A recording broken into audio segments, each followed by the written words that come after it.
Good evening, wonderful people, great Biafrans, wherever you are on the face of this very planet. We welcome you once again to another very exciting and explosive edition of our live presentation on this very day, the second day of August in the year of our Most High Elohim 2020, with the time now standing at precisely 2 minutes past 7 p.m. in the land of Biafra, and the same number of minutes past the top of the hour wherever you are domiciled. We say good morning, good afternoon, good evening, and good night to some of you, because right across the face of this very planet, men, women, and children are gathered to listen to this very gospel this evening. As always, do not forget your pen and your paper, because today we shall tutor, we shall lecture, we shall educate, and we shall teach, as it has become customary for us to do here on this very platform. My name is Nnamdi Kanu. I am the leader of the indigenous people of Biafra all over this very planet Earth, the director of Radio Biafra and Biafra Television, and by the very special grace of the Most High, a servant of the wonderful people of Biafra. And as I welcome you, please, this very fine evening, I ask you to welcome those who are around you. You can get us via my page on Facebook at MAZI NNAMDI KANU. We are on FM, because those of you in Abuja, you are listening. I know that some of you in Abuja will not be joining us via Facebook this evening. They are listening via their radio. We are on 102.1 in Abuja. We are taking this very gospel to the very epicenter of Lucifer. We are going to the place where Satan is domiciled. And this evening there will be light in Abuja, I assure you. Light of the enlightening kind, not the one that comes from NEPA, because this one you can never ever extinguish. Those of you in Abuja, we welcome you to our broadcast. Those of you in Akom, you are part of us, we welcome you. Those in Calabar are listening. Right across Biafra land, people are listening. Even as they send their Janjaweed Miyeti Yala terrorists to my house in Isiama Faruku, we are live and we are direct, and the whole world is listening. The commissioner of police in Abia cannot say she doesn't know about this. The governor cannot claim they don't know. Miyeti Yala are now part of the police and the army. They are all terrorists, and they are encamped in front of my house. This very evening, we are reminding the whole world that they may know what is happening in the damnable Zoological Republic. We are live and we are direct. As I said earlier, if you do not have your pen and paper ready with you, you are doing yourself a great deal of disservice, because here you are going to learn the things you never learned before. Because of the nature of our program this evening, I will not take much of your time in our usual intro. I will proceed very quickly to go and pray, because we need to pray. Chukwukika is in heaven. We give him every adoration and every glory. This evening we are going to pray from the book of Psalm. That is Psalm 52. We are going to pray, because our freedom is very, very near. The forces of darkness are rising up. The children of hell, they are rising up from everywhere. We know what Loreto Noche is doing with some of them. People are very hungry. People are starving. They come from very poor backgrounds, and they need money to survive. And that's what Rock is providing it for them via Loretta Onochie. But this evening we shall go on to expose the darkness in the zoo, all the hidden things they have done, because as we are live on air right now, they are panicking, of course, they are shaking. Wherever they are wondering what revelation is the world going to hear this very day. But before we do any of that, we must go on to consult the Most High, the creator of the heavens and the earth, without whom we couldn't have been here today. The same God of IPOB, the same God of Biafra.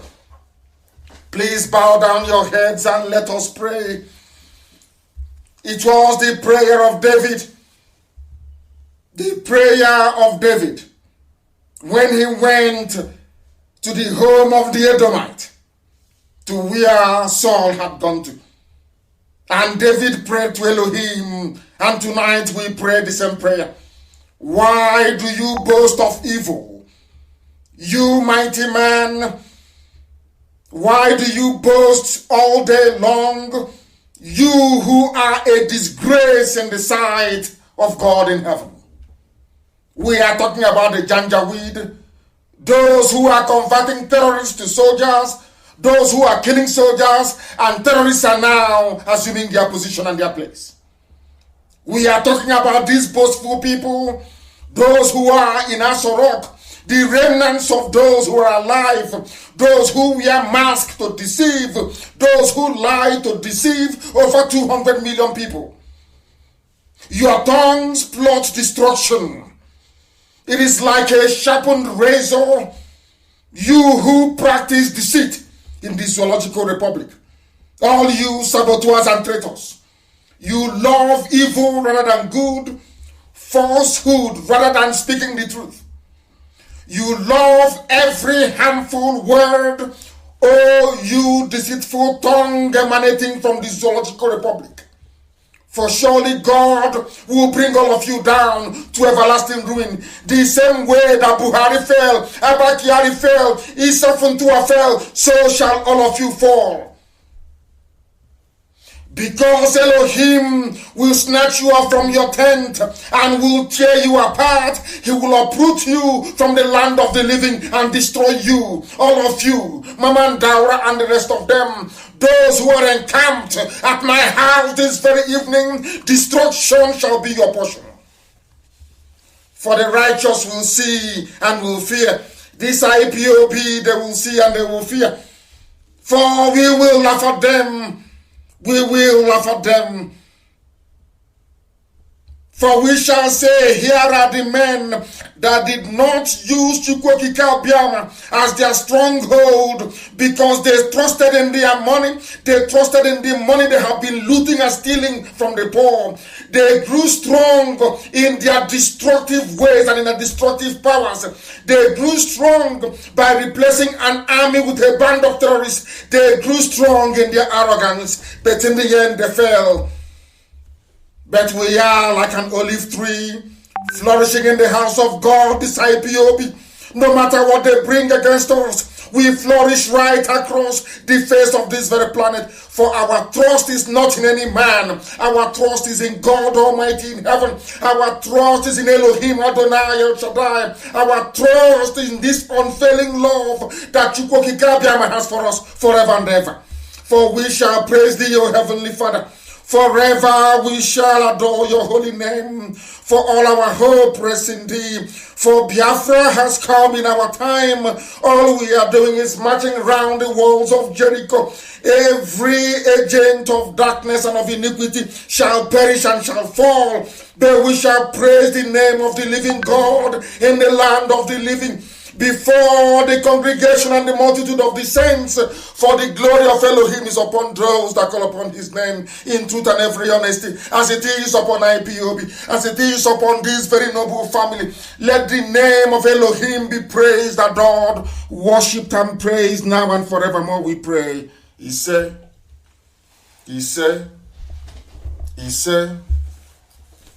we must preach this very gospel, that heaven may bear us witness. Later on, I don't want people calling. If you call this line, I will block you. If you call any of our lines, I will block you. You should be paying attention, not making phone calls. Pay attention. We are not like anybody in the zoo. We are IPOB, we are Biafrans. Our boundary starts from Benue all the way to the Atlantic Ocean. And our boundaries to the west starts from Edo all the way to Amazonia. We must understand this. We must learn. If you call this line, I will block you. You can never call again. You must listen and pay attention. You are not a product of the zoo. You are a Biafran. We are Biafrans right across this very planet listening. And we are taking this very gospel into the heart of Abuja, into the heart of darkness, that they may reason the same way that we do. No calls.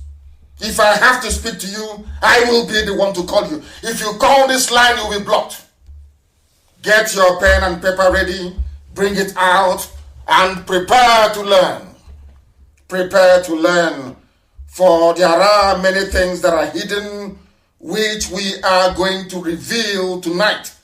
But by revelation tonight, I am going to start from what that very sanitizing, sensible, and reasonable Ghanaian president of old said. His name is Jerry Rawlings. I want him to set the pace for us this very evening, that we may partake in what it means to be beholden to the truth. Some of you don't know what truth means. I want us to go to Jerry Rawlings to see if he can tell us what truth is all about. Those of you who are on standby, remain on standby. I'm going to come to you. I will preach this very gospel first, and then I will go that the world may know the history of Edo State that they never knew before. That the world may know that we are all Igbo people. That the world may know we are from one family. That the world may know that this boundary, wherever you find a woman tying two-piece wrapper, it's not only genuine, it is real. That the world may know how the throne of the Oba of Benin came about. That they may know that we were there before they came. That they may know that the boundary of Biafra is actually inside Ondo State, sorry, inside Ogun State. Was it Ondo? Ondo State. Because after Edo State, you have Ondo. That is where our boundary is. And this evening, we are going to prove it beyond every conceivable doubt. Beyond every reasonable doubt. Nobody will be left behind. I repeat, I said, nobody will be left behind. Not at all. We are taking everybody in this family is coming with us. Everybody. It was today before I came on air that I discovered, do you know Ination? Ubiaja, that is the proper name. Do you know they have 4 market days? Are people aware of these things? Do you know that the Oba of Benin opened his mouth and confessed that his progenitors came from Ile-Ife? Are you aware of that? And that they met people inside the land of Edo when they came there. Not even Edo. They met, this is from the mouth of the Oba of Benin, that they came from Ife. That all of you may know the truth, and that truth will set you free. That is why we exist. That is why we preach this very gospel unadulteratedly, and that is why we are without fear before any bagger they have not given birth to you. And very soon, result of that, when we are, the world will know how serious we are. Let us, first of all, I want people to appreciate what it means to be truthful. And appreciation of because a black man cannot appreciate truth. A black man is the embodiment of evil. They don't know what truth means. Let me go to Jerry Rawlings, that Rawlings may tell us in his own understanding what truth is all about. Listen.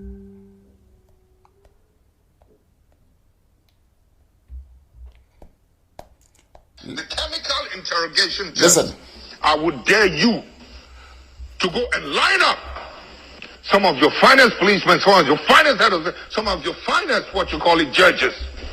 Make any allegations against me, you included. Whatever questions you want to ask, take me through a chemical interrogation. I will be the one who will pass. I wonder how many of you will pass. You know something, Chief? If we can learn to be bold enough to restore the value of truth in our society, yes, then we will have justice. Without truth, we cannot get justice. Are you listening? Without truth, no justice. We cannot get justice. And that's why we're suffering. Truth is so important. You know what Gandhi said? I don't need Gandhi to tell it to me. Gandhi said he was looking for truth in God, only to discover that God was in truth. How beautiful. How beautiful. Did you people hear that? When people have issues with the way we preach this very gospel, it is because they cannot comprehend the truth. This is from a man that every sensible, or should I say conscientious person in the damnable zoological republic is pleading and begging for one military officer to emulate. This is Jerry Rawlings, the man responsible for cleansing and sanitizing Ghana till this very day. That Ghana is sensible today is down to this very man. Do you know what he did? He killed every corrupt individual in Ghana. That is why Ghana is sensible today. What this very important man is saying is that truth is essential in everything you're doing in life. And Jerry Rawlings went further to say the absence of truth means the presence of injustice. The reason why people are suffering in the damnable zoological republic is because there is no truth in the system. Is because an average Nigerian do not value the truth. And that is why there is injustice everywhere. That is why there are killings everywhere. That is why terrorists are replacing soldiers in the army. That is why terrorists are replacing police people. That is why a terrorist organization can rise up and say, we are floating a vigilante right across the whole nation. When you know that that vigilante is army and police. The Mietiala vigilante is army and police. They used to kill. Have you seen all the people with fake army uniforms and fake police uniforms all over the place? Fulani people from right across the Sahel wreaking havoc on the lives of people. Yet you cannot speak. Yet you cannot talk. Now you understand why we are very, very important in your lives.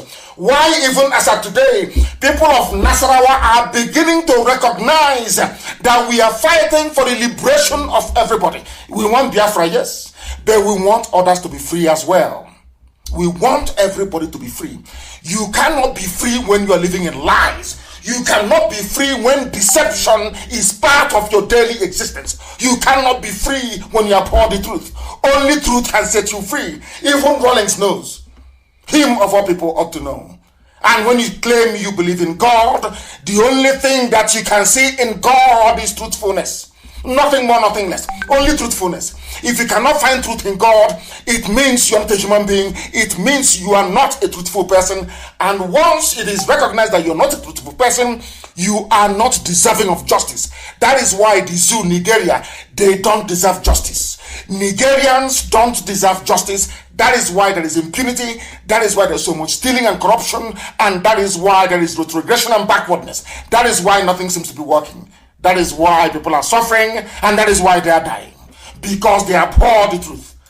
And the scriptures made us to understand that you shall know the truth, and that truth shall set you free. That is why we are here this evening, to preach this very gospel uncompromisingly, that the world may know. And where are we going to start our gospel this very day? We started from the very old problem, because we must be truthful to ourselves. If you are not truthful to yourself, there is no way you can get out of the mess you're in. Let me give you a very simple example for those who do not know.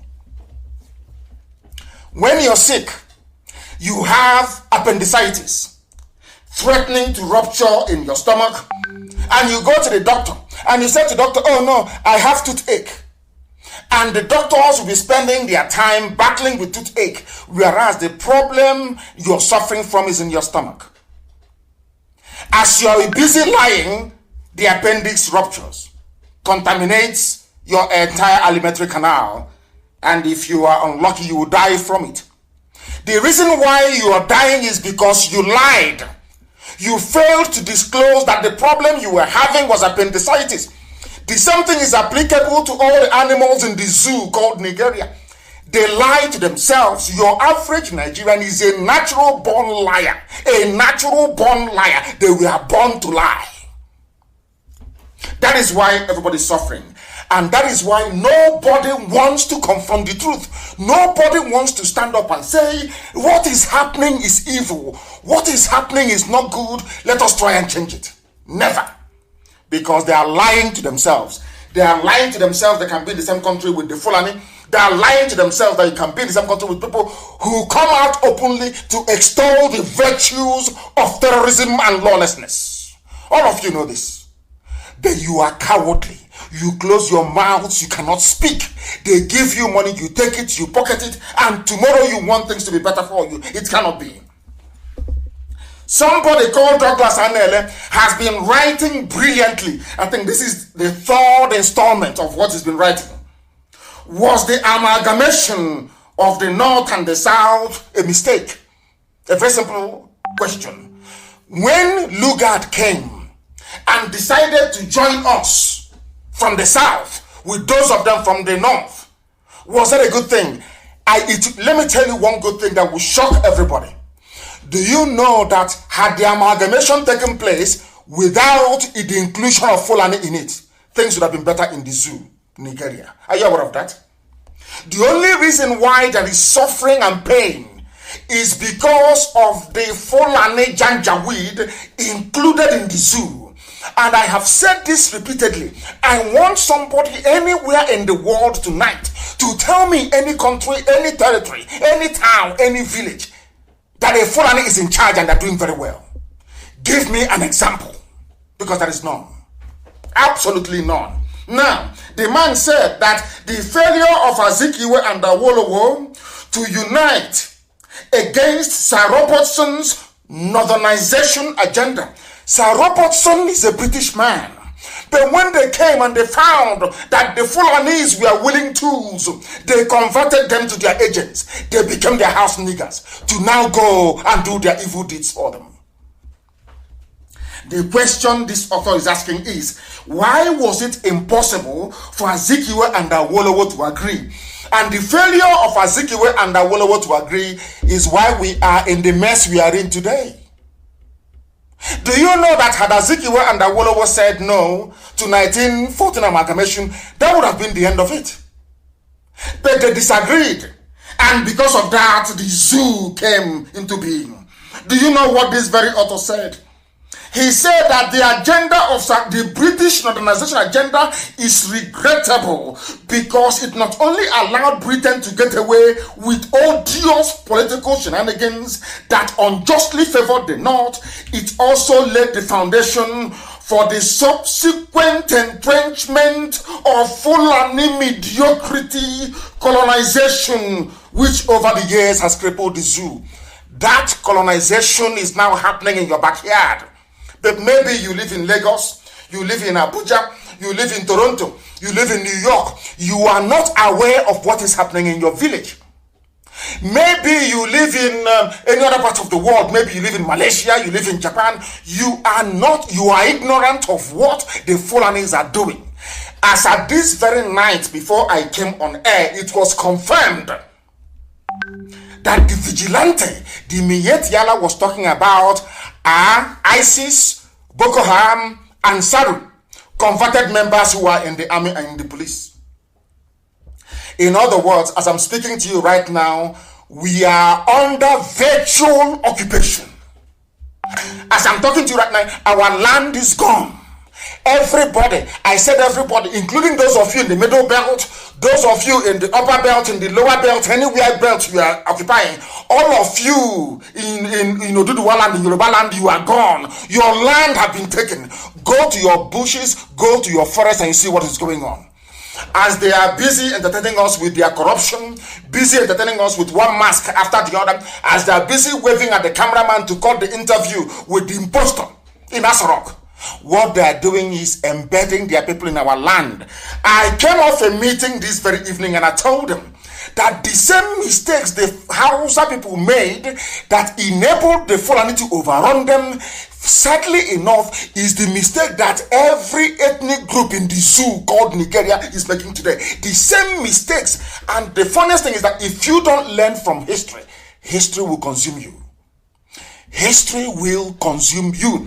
If we fail to learn from the mistakes of the Hausa, if we fail to learn, today in Hausa land, every governor is Fulani. In Hausa land, every emir, every traditional ruler is Fulani. If you don't want your life to be like the one of the Hausa in the north, now is the time to rise up, not tomorrow, now. That is why they will pour out in ridiculous amounts of money to try to bribe everything bribeable to stop us from what we are doing. And they have failed. That was why they carried their intimidation to my house this very evening in Isama Faruku. That is their method. That is what they do. That is what the Fulani specializes in. Intimidation and terrorism. Those are their two basic things. They lie through their teeth. They are very good at lying. And they are the worst propagandists anywhere in the world. Have you noticed how Oduduwa Yoruba formed Amotekun to take care of Yoruba land? Now, instead of Fulani to form their terror group to form their own vigilante to take care of Sokoto, which is the only land I believe that the Fulanis have in the zoo, you know what they did? They now said their vigilante is to take care of Fulanis all over. Our enemies are not relenting, but we are resolute. We are more resolute than they are. We are more determined than they are. Those of you that want to be ruled by the Janjaweed, the Fulani, for the crumbs that falls off their table, that's entirely up to you. As for us, this very noble IPOB, this very house of Biafra, we are leaving the zoo. It doesn't matter what you do. And again, as I was saying, before the rude and, should I say, unexpected interruption, the only thing that can come out of the damnable zoological republic is misery, pain and suffering, as you are being entertained with all the shenanigans going on in the zoo. Your towns and your villages are being taken over. I said it before and nobody took it seriously, but now it is coming home to roost. The northern borders are opened, the southern borders are shut.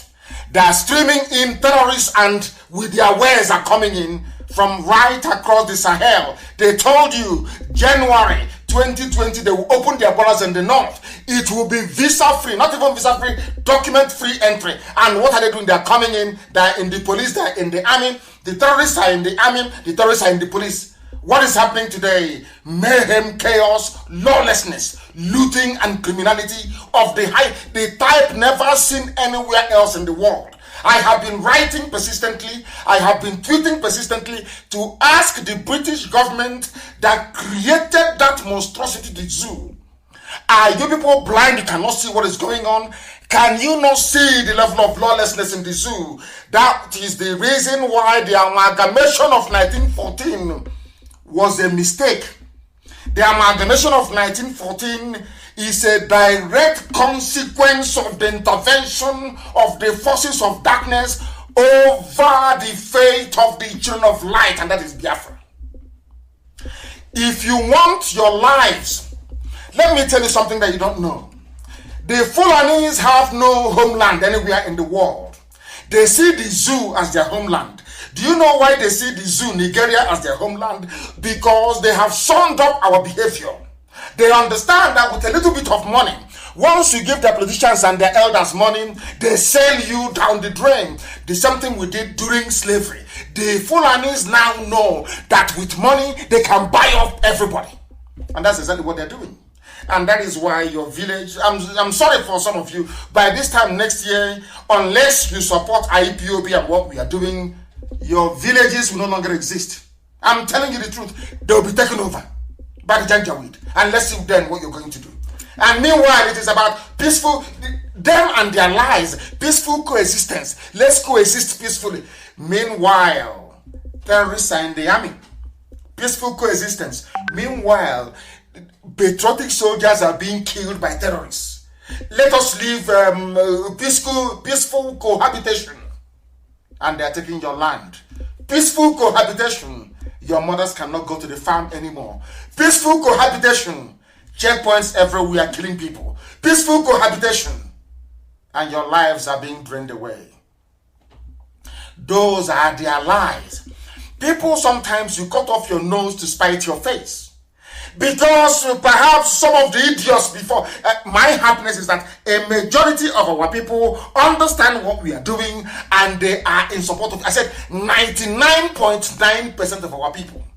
Forget those being controlled by Loretta Onochie. They are doing what they're supposed to do because they will always sabotage us everywhere. But what I want to reassure each and every one of you is that from the beginning, the Fulanis never wanted the zoo, Nigeria, to be one. They never wanted independence. They preferred the white man to be ruling them. From time, they brought out themselves as the house niggers, and Britain rewarded them for their loyalty and servitude. And we are suffering. Nobody, I think I saw somebody tweet today about revisiting 1914. That is how sensible, reasonable people ought to behave. This our brother has been asking this question all the time. All the time. Those who were at the forefront of independence for the zoo, Nigeria, we are all southern politicians. Anthony Nahor, Nnamdi Azikiwe, Awolowo, and all the rest of them. In the north, these people trying to educate you about the love of zoo, Nigeria, they are the ones that went to a conference in Lagos and walked out and said, if you don't allow a white man, the British, to continue to rule these black people here, including us, then we don't want Nigeria. Fulanis opened their mouth and said they want to be slaves to the British. And as a reward, Britain gave them the zoo to manage for them. That is the reality today. Ask yourself, what did Jonathan do during the time of Jonathan? Before Obama connived with Cameron to remove Jonathan. Everywhere in the world was, oh, Nigeria is bad, the corruption, the government is failing. But now, not only do you have corruption, you have terrorists, killers and murderers in the army. The government is taking murderers and killers and putting them into the army. Not only that, you are hearing about the type of looting that will make you vibrate. A woman, Sadia, whatever her name is, took 850 billion, squandered it. Olisabetu is in jail for 400 million naira only. She's Fulani. All of you are there, everybody, both Yoruba, Oduduwa, both all of you from Biafra land, every ethnic nationality, they made all banks. How many are these Fulani people? Let me ask you a simple question.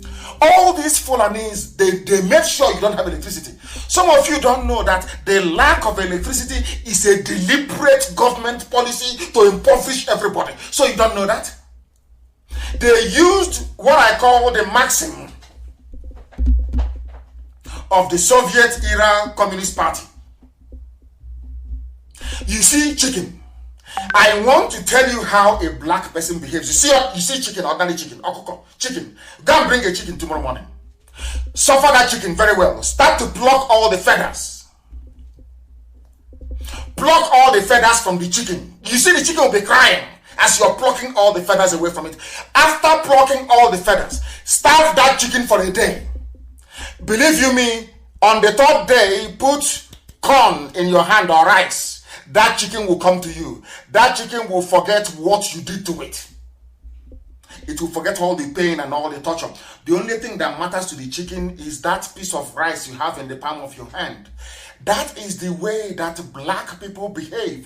That is the way that the British made us behave. That is the way that the Fulani Janjaweed is making us behave today. No matter what they do to us, it doesn't matter how much they rape our daughters. It doesn't matter how many of us they abduct. It doesn't matter if you cannot get from Zaria to Abuja or from Kaduna to Abuja. It doesn't matter how many bandits you have.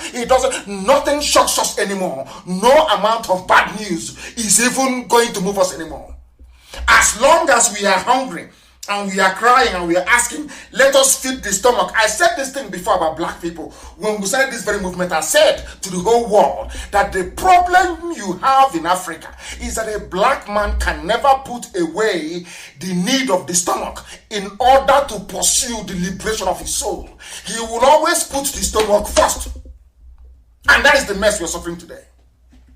And that is why when people ask, how about 1914 amalgamation? I said to them, it was the stupidity of the South that allowed the Fulani Janjaweed to take control of our lives. And that is why we are suffering till this very day. In a country where all of you saw it with your two naked eyes. You knew that the elections were rigged. You knew that Biafrans were disenfranchised in Lagos, disenfranchised in Kaduna, in Zaria, in Abuja. Everybody saw it. The EU observers noted it in their paper. Some polling stations were burnt down. All of you saw all of these things. Now, let me ask you a question. How do you intend to change all these things? With this your attitude of, 2023, 2094, Edo State, or Basteki versus whoever. Let me ask you a simple question. Have you suddenly forgotten all the things that happened in the past? These are the things that make me wonder what type of God created an average Nigerian. I don't understand it. Anyway, you're not created by God. You were created by Lugard. Now you understand it? Because people are fooling themselves. People are fooling themselves. There is something written in the Times newspaper, and I want this thing to be published, please. I want it to be published tonight, immediately. I want it published on my page. I want people to understand a letter that was written in the Times of London, July 15, 1998. I repeat, the Times of London, Wednesday, July 15, 1998. Let me read it for you. It was written by a white man. You understand? Written by a white man. His name is Peter Smithers. Peter, P-E-T-E-R, as you have Peter. Smithers is S-M-I-T-H-E-R-S. He wrote it. He was writing to the British government. He's a white man. He's British. As I said before, the British people are very conscientious people. An average Briton is a nice human being. An average Englishman, an average Scottish man, an average Welshman, an average Irishman, they are wonderful, beautiful people. But once you take them away from the streets of London, or Belfast, or Glasgow, or Edinburgh, as the case may be, or Cardiff, and you put them in the Foreign and Commonwealth Office, dealing with colonial matters or dealing with Africa, they turn into beasts, they turn into monsters. I don't know why. Somebody wrote a letter. It's called the Nigerian Lesson. This is in the Times of London. As I repeat, Times of London, Wednesday, July 15, 1998. Somebody kindly sent it to me, and I'll read it so that the whole world may hear. This is from Sir Peter Smithers. He's a knight of the realm. The proper sir, not the sir you have in the zoo. These are the proper, these are the knights of the realm of the British Empire. Now listen. Sir, I'm now reading verbatim the letter written by Sir Peter Smithers to the Times newspaper of London. Listen, sir, during the negotiations for the independence of Nigeria, the view of the Secretary of State at that time, with which I agreed, was that in Nigeria, we should attempt to put together a large and powerful state with ample material resources which will play a leading part in the affairs of the continent and of the world. This was attractive, but it involved forcing several different ethnic and cultural groups into a single political structure. The negotiations were complex and very difficult. The chief problem, as I recall or I remember, relating significantly to the control of the police and of the military. Listen carefully, please. In the retrospect of 40 years, it is clear that this was a grave mistake, which has cost many lives and will probably continue to do so. It would have been better to establish several smaller states in a free trade area. Even some British people realized after 40 years of failed experiment called Nigeria. Sir Peter Smithers, who worked in the zoo colonial desk, he is writing, we wanted to build a country that is so big that we can control, more or less. And that very big country, our problem then was who to give the police and the army to. And they gave it to Fulani. The man is now saying, with hindsight, after 40 years, many people, he wrote this thing in 1998, not 2020, 1998. This white man knew that Fulanis were using army and police to kill people in 1998. He said, after 40 years of this experiment called Zoo, Nigeria, that they created, that it is a mistake. White man is a mistake. Now, he said, we should have gone for small states. Now, this goes back to Aburi conference. Our people should be able to reason. This was the reason why Britain said no to Aburi. Because Aburi was about confederation. Ojukwu went to Aburi, agreed confederation, came back home in Enugu, and go and launch a war instead of implementing that Aburi that would have allowed smaller nations to emerge, but in a free trade zone called Nigeria.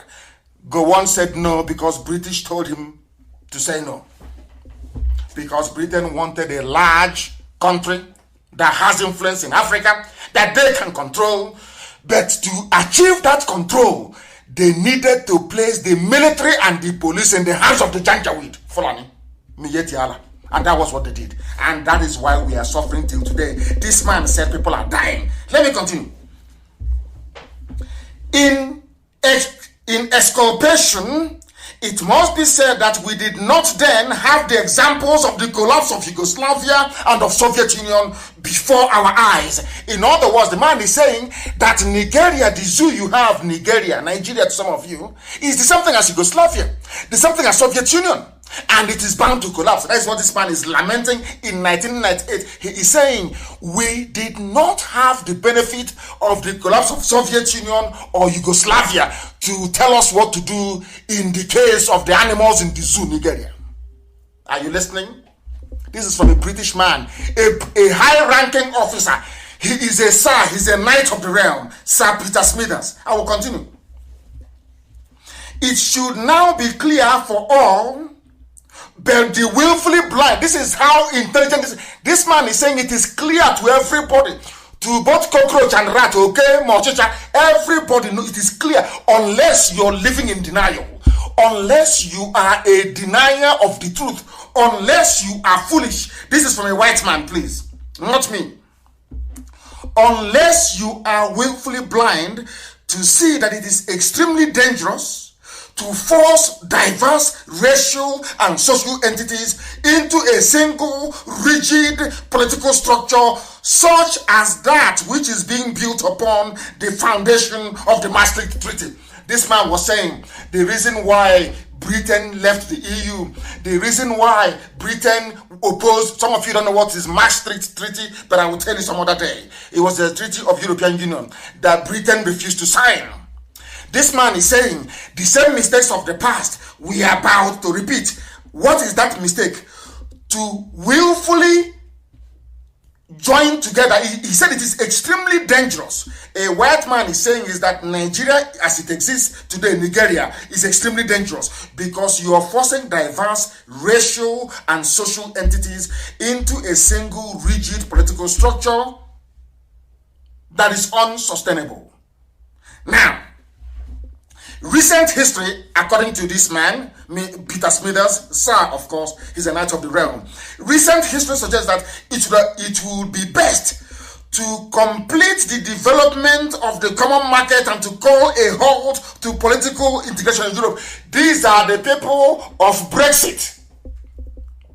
They don't want Britain to be a part of one big political superstructure. The man is saying the same thing we built in Nigeria that is costing lives. And who is this man that wrote this? He said, I am, sir, your obedient servant, Sir Peter Smithers. Listen to his title. Parliamentary Private Secretary to the Minister of State and the Secretary of State in the Colonial Office from 1952 to 1959.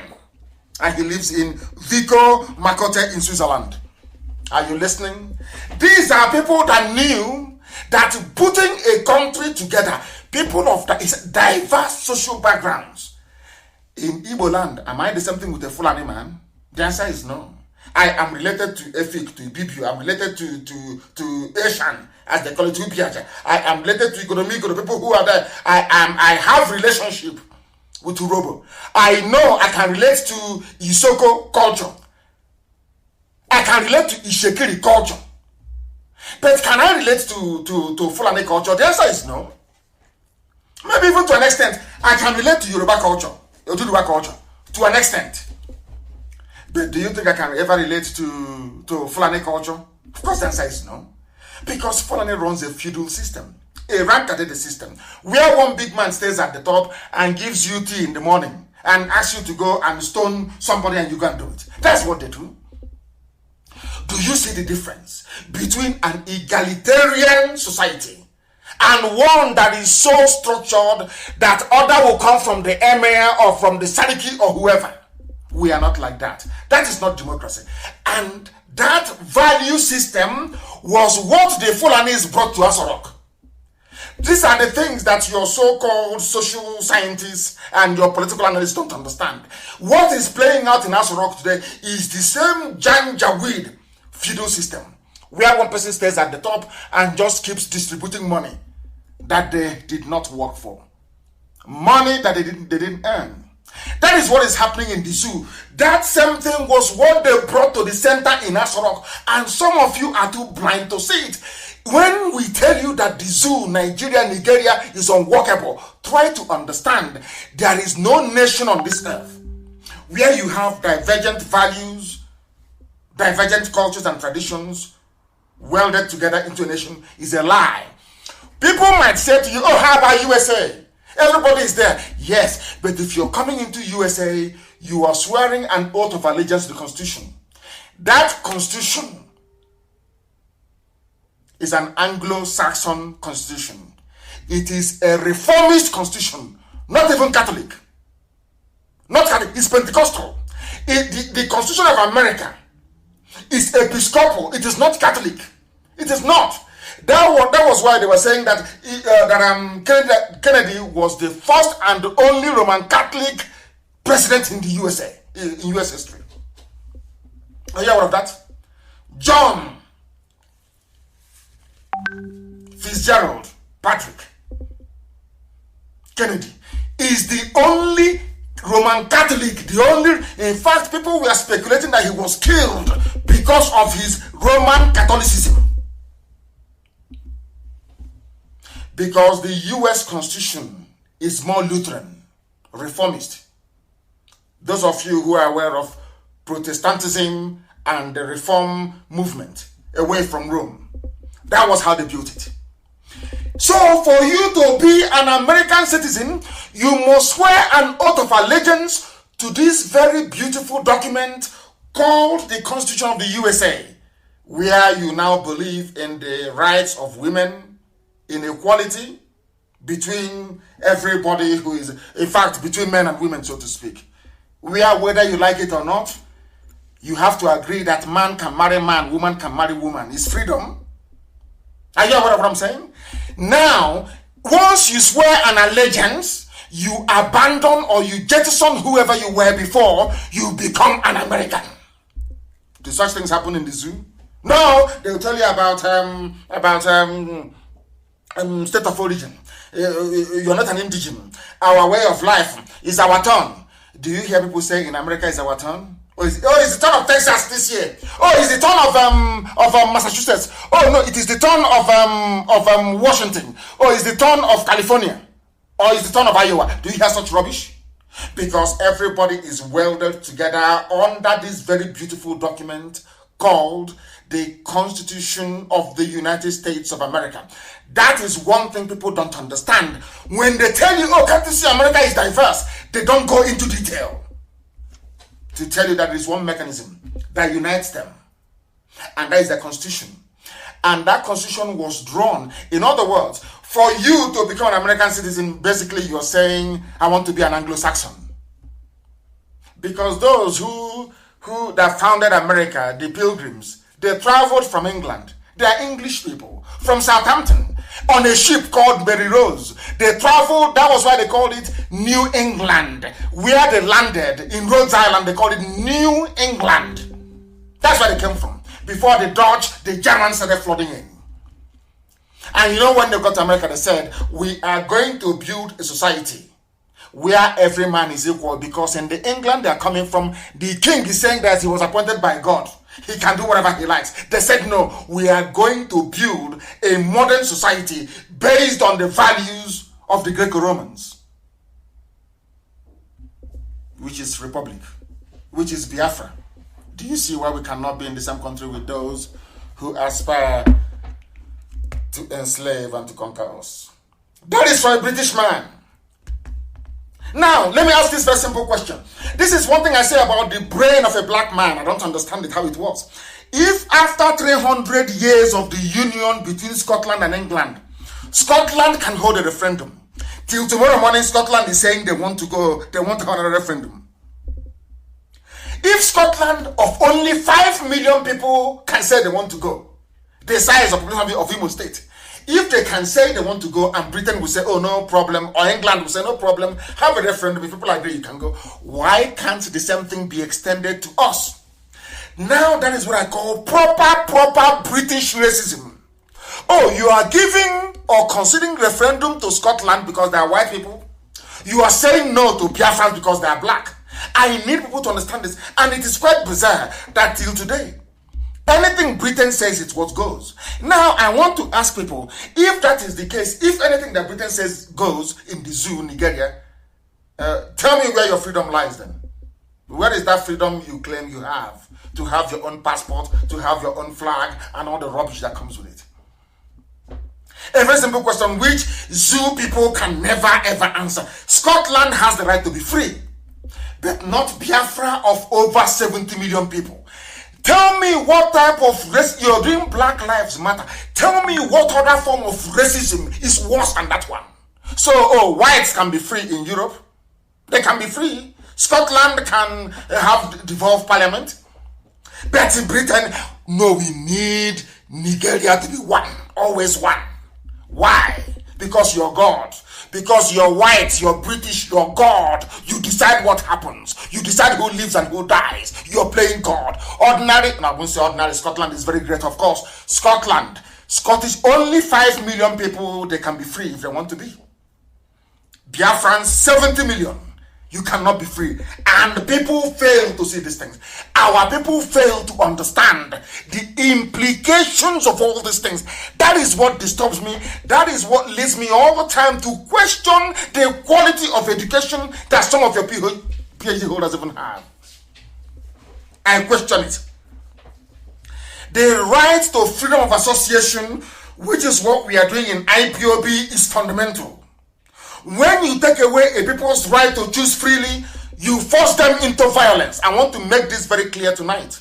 They've been pressing us. They are in my house this evening as I'm preaching to you. They are forcing us, and all their friends and their cohorts will not see it. All their friends all over the world, nobody, even Sabo, they have all gone blind. You can see the intimidation. You can see the killings, well documented from time. No one has been held responsible for war. No one has been held responsible for National High School Aba massacre. No one has been held responsible for the Isiama Faruku massacre, Operation Pattern Dance. People can see these things. They choose to turn a blind eye. Our madness will start very soon. And when it starts, I have all these things documented. When you talk rubbish, I will bring out one and I'll show it to you. Because what the Fulanis are planning is very, very bad. Every time they tell you peaceful coexistence, that is their mantra. But their Fulani terrorists are busy killing you. Peaceful coexistence. I want to say to Britain tonight, this very message we are giving is directed, as somebody wrote quite succinctly, at the conscience of the world. I want Britain to answer me this very simple question. Britain, why is it, I ask you, that 5 million Scottish people can have independence if they want, but not 70 million Biafrans? What did we do to you? How did we offend you? You went to wars with Scotland in the old. You fought wars before you conquered us and gave us to the Janjaweed. I'm asking Britain, what is the rationale? Just tell us why 5 million white people can vote to be free if they so wish, but not 70 million black people. Do you see the proper racism? Do you see why we're against BBC Igbo and BBC and all the rest of them? Do you now understand? Can the Efulefus and the traitors understand what we are saying? Because perhaps your brain is so tiny. You have no brain, you have no capacity to comprehend. You are not learned enough, you're not educated enough. That is why you are mad in stupidity and ignominy. Very, very sad indeed. Now, this, they tell you every day, we want peaceful coexistence. If you ask Garba Shehu, he will tell you peaceful coexistence. Any idiot you ask from the Fulani Caliphate, peaceful. But are you peaceful? You Fulani, you talk about peaceful coexistence. Aisha Buhari, in her capacity as the head of state of the zoo, everybody is peaceful coexistence. Let's improve security. I'm asking you, Fulani, are you peaceful? Let us find out. They released somebody who claims he's a former, not claimed, but a former terrorist with Boko Haram. They asked him a question. He said, I can't remember the number of people I have killed because there are so many. This is the type of person in an army. And the people go to sleep and they wake up every day, they pretend everything is normal. This is something I can't understand. People go to sleep, they wake up. In your army, they can post this man to your village. He said, people go into the army, isn't it? Maybe due to your rank, you've done very well in military school and all the rest of it. This one, his only qualification is that he has killed so many people. He has killed so many people that the only thing the Fulani hierarchy in the zoo can think of is put him in the army. Tell me what he's going to do when he sees a very pretty girl in your village. Because they know now, the Fulani know they can kill anybody and they will get away with it. They killed the daughter of Pa Fasoranti, their funny leader. Has anything come of it? I think people made noise on Facebook and on Twitter. All of us, we are writing, Pa Fasoranti's daughter is dead. Did anything come of it? No, nothing. Now the Fulanis, they understand, as long as the daddy Britain is there to protect them, because anytime something happens in the zoo, the international protocol says that you first go to the colonial master. Anytime there is a problem, you must first consult the colonial masters. I learned this lesson in 1997. I went to the USA ambassador's residence in London, Grosvenor Square then. 1997. I went there with my good friend Ifani Rebu. We met the man who is in charge of the Africa desk. His name was Walter Fulmer, PhD of course. Dr. Walter Fulmer. He spoke to us and he told me clearly, United States of America cannot do anything in Nigeria without the approval of Britain. Face to face in 1997, I will never forget, 1997, September, I was there with somebody, Ifani Rebu. We went to the same unit together. He was a year behind me at now is London Metropolitan University. He read politics. I did politics and economics, political economy. Ifani Rebu, I left. Oh, Chineke, my goodness. He told us we cannot do anything without the say-so of the British. Face to face. The places we have been to, the things we have seen on behalf of Biafra, you won't believe it. You can't believe it. Now, let me tell you something you don't know. His name is Usman. He is one of the 602 ex-Boko Haram terrorists who completed their de-radicalization, rehabilitation, and reintegration program in July, according to a report by a zoo newspaper. Now they asked him, he said he is thanking the Nigerian government for giving them a new life. Usman said, none of us was killed during the de-radicalization process. I really enjoyed my stay in the camp, but people who are not armed are being killed. All of you are quiet. All of you must remember what I'm saying. And my happiness is that every program we make, we have it in storage somewhere. You people are here now, laughing, drinking your gulda, having fun. When people who are not armed, just holding a meeting, they are being killed. The army of the zoo, their police is in my house, terrorizing people. Whereas somebody that said, I have killed so many people, I can no longer count. That person is in the army. But those that have not killed anyone, the army is in their homes killing them. Now tell me how stupid people can get. You think we've forgotten? No, we have not. I'm saying all these things because when our own madness starts, you will not blame us. Now, somebody who has killed so many people he cannot remember is in the army. A group of elderly mothers who have not killed any fly in their life, they are being besieged by the police in Abia State. And I wrote something on my page before I came on air. And I said to Britain, you will not warn your lapdogs now. You won't warn them. The day our madness starts, it will be Britain who will be at the forefront saying that what NNAMDI KANU and his volunteers are doing is not good. They will be the ones propagating it for the Fulani, because the job of Britain is to keep the zoo one. It is here, official. But the same Britain was instrumental in the collapse of Yugoslavia. Margaret Thatcher was instrumental in the fall of Soviet Union. But because those people are whites, they're Europeans, they're whites now, they deserve freedom.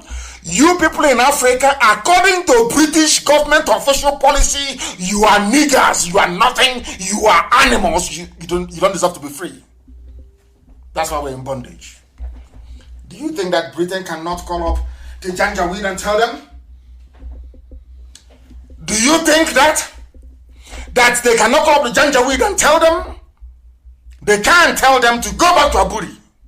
Britain has the power to say, go back to Aburi. But they will not do it. Do you know why they won't do it? Because to them, you are not a human being. Forget all the wishy-washy, hypocritical, equality garbage. No, they don't believe in it. You are nobody to them. Before their sight, you are a nobody. That is why the army can go and recruit murderers and killers. Has Britain complained? No. Has anyone complained in the world? No. Have you heard of European Union, any world power complaining or saying to Nigeria, how can you bring murderers and killers into the army? No. No. Because we are nothing. Because we are blacks in Africa. Unbelievable. Now I want you to listen to this, please. Very, very important. So these are people telling you about peaceful coexistence. That is have this in mind. Anytime Fulani wants to commit atrocity in life, they always come up with a slogan. When the late Buhari took over power in 1983, he said war against indiscipline. Do you know what he did? He went back and started killing Biafrans. He was killing Biafrans who were in jail before he overthrew Shagari. The same man, that is the hypocrisy of the Fulani, the same man telling you about treason, committed treason himself by overthrowing a democratically elected government. But his supporters and Tinubu never saw it. They never complained. The whole world he's a reformed Democrat. That was what they said. Because they wanted to sell you a very bad product. They said peaceful coexistence. Now let us ask ourselves this question. Those in southern Kaduna, are they living peacefully? Are they Biafrans? I want every ethnic group in Nigeria, I want everybody in that zoo to understand this very simple logic. The Fulanis can never love you. You think the Fulanis hate the Igbo man, the Fulanis hate Biafra as a concept, that they will love you? No. That was the nonsense they sold to Goni people, the same nonsense they sold to Niger Delta, or those who foolishly identify themselves as Niger Delta. That was the same garbage they sold to them. The same Edwin Clark you see crying today, the same garbage they connived together to sabotage Biafra. But everybody's crying today, isn't it? It's no longer an Igbo man. Yoruba is crying. Everybody's crying now, isn't it? Across the TV, people are crying. Idoma, everybody in the zoo, Southern Kaduna, everybody is crying. Baggy, they are complaining in Abuja. To let you understand that you brought all this nonsense upon your head. You allowed the Fulani the leeway to mess all of you up the way they're messing you up out of fear, because most of you are cowards. Most of you cannot rise up against the Fulani the same way that IPOB has done and will continue to do until Biafra comes. We're not going to stop. You think we're going to stop? Rubbish. We are not going to stop. Southern Kaduna are dying. This report is saying indigenous allege government support for ethnic cleansing agenda. It is a Fulani agenda. It was the blueprint by the dead Buhari. They wanted to kill people, to take away from your villages, to take over. Italy cannot talk, oh, there is Ajib. France is not going to talk to you because there is ELF. There is Total. They are making money from oil and gas. So how are they going to talk? Even before we went to Israel, they gave them defense contract and saying to Israeli businessmen, go and tell your politicians, don't listen to Nnamdi Kanu. I was in Israel, they were telling me to my face to face. Anything I tell is not second-hand, is what I am involved in. And I keep asking myself, why? You go to US, there are US business interests. So anytime there is trouble, let me tell you the way they play this game. Very, very clever people. Fulani, or should I say British, giving them the brain. They gave everybody something that is a portion of the zoo you are enjoying, including Czech Republic. Do you know that that plane that flew to Switzerland later on went to Czech Republic for servicing? Their Air Force One. They will be wondering how I know. Do you know that they're buying arms from Czech Republic? Do you know that? So now, because there is a very healthy, sizable IPOB family in Czech Republic, you know what they do? They go down and say to them, oh, you're there. You have our contract. We are giving you defense contract as they did in Israel. How come you're allowing IPOB to be doing this? That the businessman will now pick up his pen and write a letter to their ministry, maybe Home Affairs, and say, I'm so and so person. Our company is making so much money from Nigeria, and Nigerian government is saying that they're upset the way you people are cooperating with IPOB. Because of that, please stop it. You will see them, they will change their interview techniques during asylum, when we seek asylum. That's what they do. That's all they do. They now pressure the business in that country as they did in Italy with Ajib. Ajib is the one now contacting judges, telling them, oh, please, IPOB is this, IPOB is that. Because the zoo has put pressure on them. That's what they do. That is what they do. Some of you don't know this, but we know. And we are countering them every blessed day. If you know the battles we are fighting on a daily basis, believe you me, if you see us, you give us a very cold beer to drink. I'm telling you the truth. A serious battle. That's what they do in the zoo. Or is it in Germany? Because the people putting pressure on the government are the businesses doing business in the zoo because of the money they are getting. All of you are niggers, you can go to hell. That's what they say to you. You are a nigger, you can go to hell. Our concern is the money coming into Germany from Julius Berger, from Siemens. All of you can die. We don't give a damn. That is why what is happening in the zoo, all of you remember Rohingya. Have you all forgotten Rohingya? Rohingya because Muslims were involved, because in the zoo Christians are being killed, and to be a Christian is no longer fashionable in the world anymore. Maybe to be a Muslim to be a Christian is no longer something to be proud of. That is why they can kill as many Christians, or should I say Judeo-Christians, as possible, and nothing is going to happen. Nothing will happen. Nothing will happen because has the Pope spoken? The answer is no. How about Archbishop of Canterbury? No. That one wants oil money. Look at ordinary Rohingya. How many people is it Burma? How many people did they kill? Is it Myanmar? How many Rohingyans did they kill? And it's everywhere. Every news. Everywhere you go is Rohingya. Look at the amount of slaughter. The slaughter in the zoo in southern Kaduna is on a daily basis. Has anyone complained? Have you heard people coming to say, oh, we are going to investigate? No, we are the ones, IPOB, pushing and keep pushing for a US Special Envoy to come to the zoo to see the level of carnage and mayhem going on. These are things you need to understand.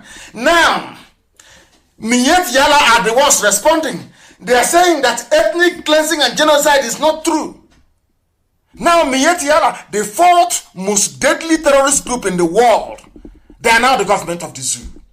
Some of you don't know this, but we do. Well, all of you, we are there. When they gave Miet Yala 100 billion, what did you do? What did you do? 100 billion given to a terrorist group. And some people say, we support the government. We support what they're doing. You support a government giving 100 billion. That is Fulani for you. 100 billion to a terrorist group, the fourth most deadly terrorist group in the world. Fulani headsman Miet Yala. All of you were there, sheepishly looking, and you did nothing. Only IPOB complained. That is why I say that in my next life, I don't think I will come close to Africa, believe you me. When I hear about people being stupid, but you have to be on the ground in the zoo to realize how daft our people are. People are lamenting. A 93-year-old woman, Mrs. Azumi Boka, her community were amongst those that was attacked during the latest attack by suspected armed headsmen on Gonan Rogo community in Kajuru government area of southern Kaduna State. of Southern Kaduna, rather, in Kaduna State. These are the amounts of killing taking place. People are dying and being slaughtered every blessed day. Every blessed day, people are dying. No one is talking. Britain is not talking. France is not talking. EU is not talking. Nobody is talking. Do you know why? You are blacks and you are niggers, and nobody gives a damn about you. Until you give a damn about yourself. Because Fulani is taking all of you. All of you. Not only that, we have said this before, we continue to say, the aim of the Fulani is to take over everywhere and bring in their people from the Sahel, so they can now say that Nigeria is Fulani homeland. Some of you are too foolish. You are blind, you cannot see. But we can see. Is this only Biafra that is suffering? All of you that ganged up against Biafra, how far? Now, I'm asking you. Are you having fun? All the lies they told you, all the lies they told you through go on, all the lies, the deception, the deceit. Number one is the problem. Biafra is the problem. Where are we today? Are you having fun in the zoo, Nigeria? The answer is no. Now, let us even go to those that fought for them. The bulk of the soldiers, I keep saying this all the time, only if the soldiers can put the need to save their lives and their communities over and above their stomach. Those that fought the war were those from the Middle Belt, or maybe those from Kanem Borno Empire, which is Borno State. Even there in Borno State, they claim they are all Muslims. So I want you to understand the game plan of Fulani. You know, when the Hausas want to rise up, they show them to say, we are Hausa Fulani. It's a lie. If you're Hausa Fulani, how come there is no Hausa man who is an emir? Show me one Hausa, show me one emirate being controlled by a Hausa man. There is none. And that is where all of you are heading to. The mentality of the Hausa, so reduced and so almajirized, that they can no longer rise up again. Only if they listen to this gospel and develop some brain. The Baggy people in Abuja, are you not agitating? Baggy in Abuja, are you not agitating to be free from the shackles of the Janjaweed? Some of you don't know this. Do you know that Abuja indigenous, the Baggy, do you know they're agitating? People don't know these things, you know. Do you know that most of them are Christians that they're agitating? They tell you, oh, the North is Muslim, the North is one. Rubbish, pure rubbish. If the North is one, why are they attacking the home of the Shehu of Borno? Why are they attacking it? You know that it was only the Borno people that resisted the Fulani when they came. The Shehu of Borno fought them. You know the Fulanis, they don't forget. They've not forgotten. That is why the height of the terrorist activities going on in the zoo is in Borno. Fulani wants to break Borno at all costs. Do you know that people from Borno State are not Hausa people? Are you aware of that? Do you know that people from Borno State are not Fulani either? Do you know that people from Borno State are being killed by Fulani people? You don't know this. But on this platform, on this radio station, we will tell you, we will teach you, we will educate you, we will enlighten you, so those things that are hidden are revealed to all of you. Kanem Borno Empire has never been and will never be loyal to Sokoto Caliphate. That is the problem. The problem is that they refuse to relinquish the title of Shehu of Borno. They said no, we will not relinquish it. They said no. They said, okay, we are going to keep killing you. They keep appointing their Fulani emirs alongside the Shehus you have in Borno. Now, some of us think because they're all Muslims, somehow they are one. No, they are not. They are not. That is why the northeast of the zoo has no peace. That is why most of the monarchs they have been killed by Boko Haram. That is why Boko Haram is in Borno, killing them. Who are Boko Haram? Boko Haram are Fulani Janjaweed, by another name. Of course, I do sympathize with them because Muhammad Yusuf was killed by the police. So they have every right to agitate or to get angry. Today they are all calling them terrorists. That is why most of the monarchs you have in Borno are dying. And if you go and do your research, most of the people dying in Borno State are all shehus. No emir has been killed. The people they are killing are the shehus, the original aborigine, the owners of the land are being killed. Owners of the land are being killed in Borno by the Fulani. But you don't know this? Owners of the land in southern Kaduna are being killed. And I keep asking people, Fulani had a madole. How many are these Fulanis terrorizing all of us? Everybody. How many are they? And somebody quite frankly pointed, do you know those that carried out coups are from the Middle Belt? Maman Fatsa, Henry Yoka, and all the rest of them. Are you aware of that? Why? If the North is one, why would Maman Fatsa carry out a coup? If the North is one, why would Gideon Oka carry out a coup and say that the extreme Sharia North should go? Why? If the North is one. These are the things we don't think about. These are the things we don't know about. But we know in IPOB because we are very, very smart. The Shehu of Borno is now saying we are no longer safe. Now, this was the people that came into power claiming to have all the answers to the security problem. But in Borno, in their own homes, in their own land in the north, there is no peace, there is no unity. There is anarchy and there is war. One is official, one is not official. And they'll come and tell you, they are doing very well, the army, fighting insecurity everywhere. That is to deceive you. If you are foolish, you will listen to them.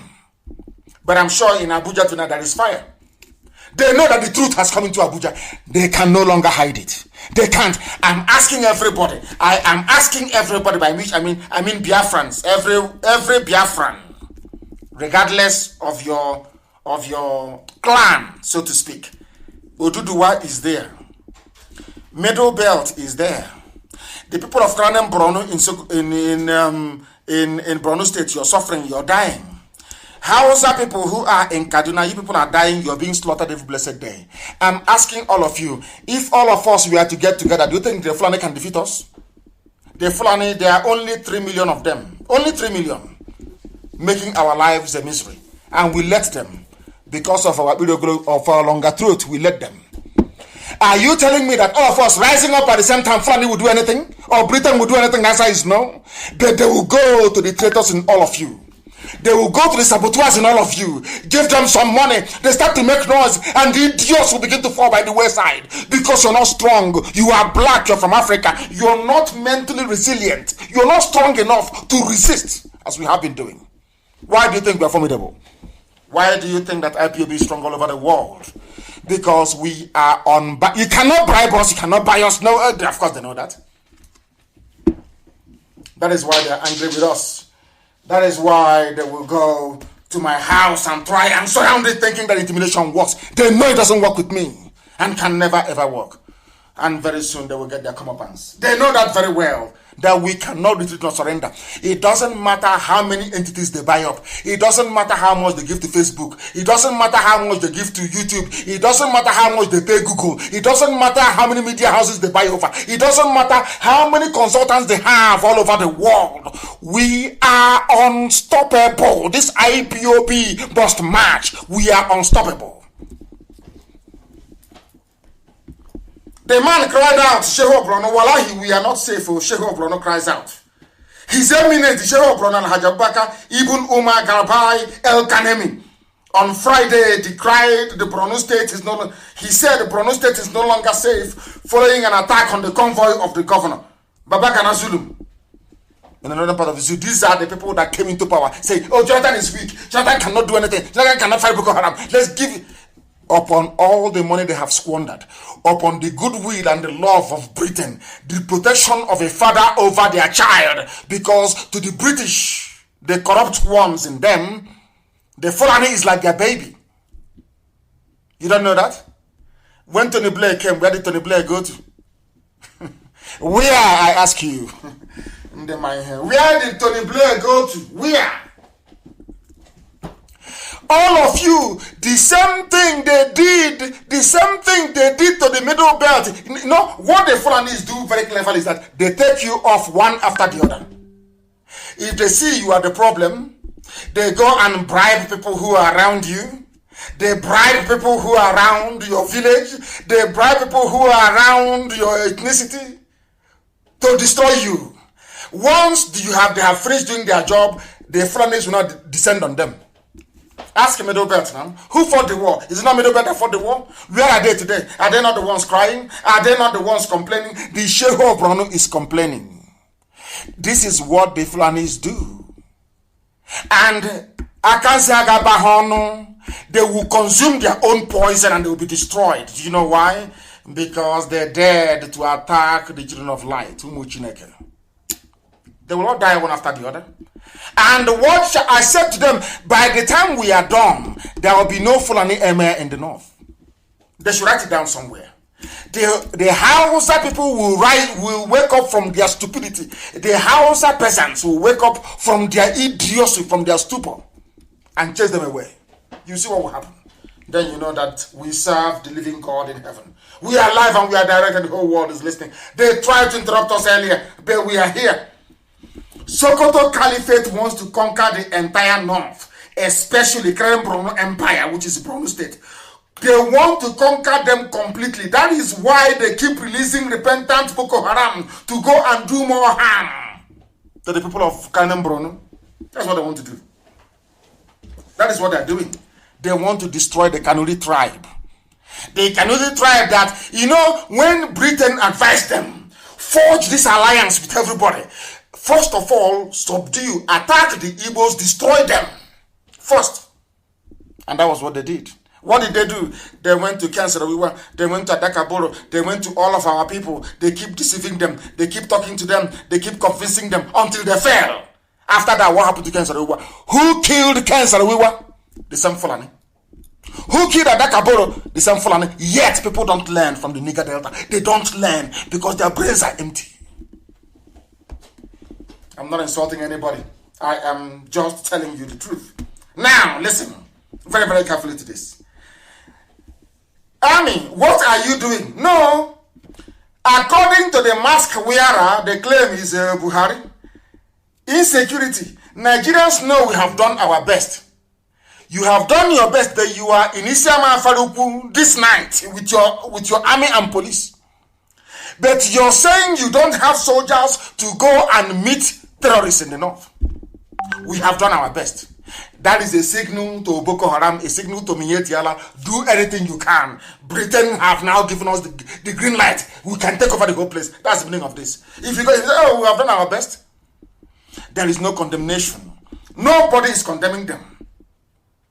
This was a news they carried. Ismail Sorok, he says that they are saying that the regime, this very regime, had done its best as far as fighting members of Boko Haram is concerned, and the militants in the South. And I ask the whole world, our people in the coastal land of Biafra, are they fighting?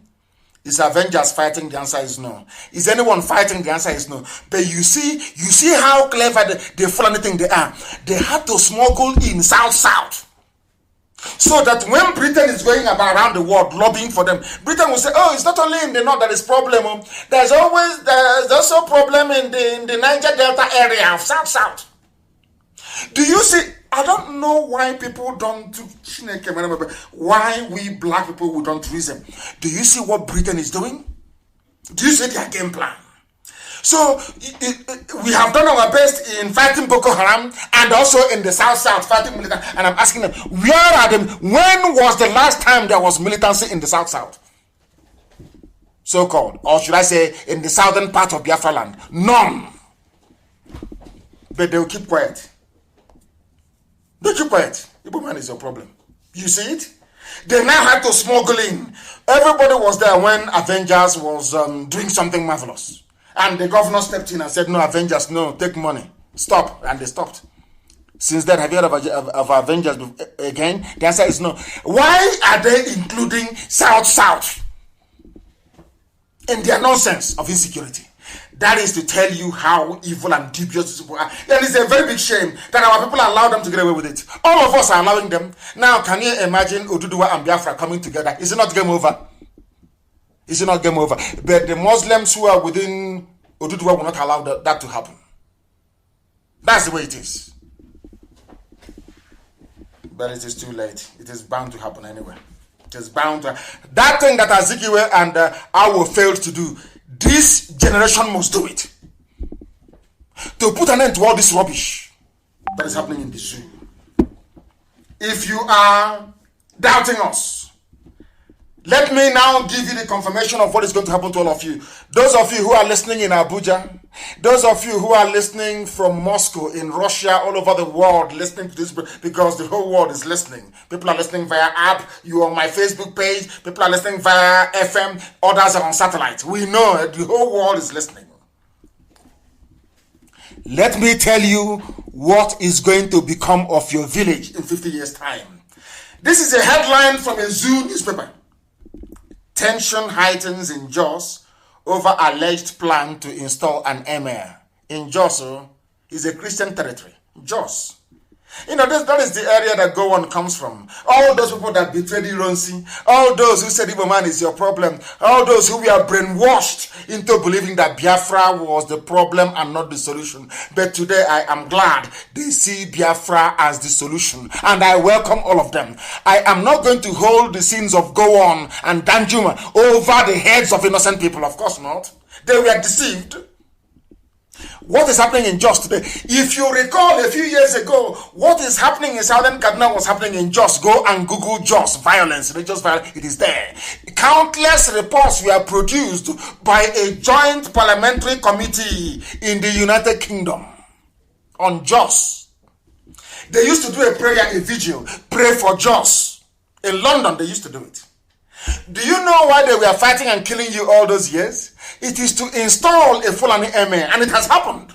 This is a headline published only yesterday from a Zoo newspaper. Tension heightens in Jos over alleged plan to install emir.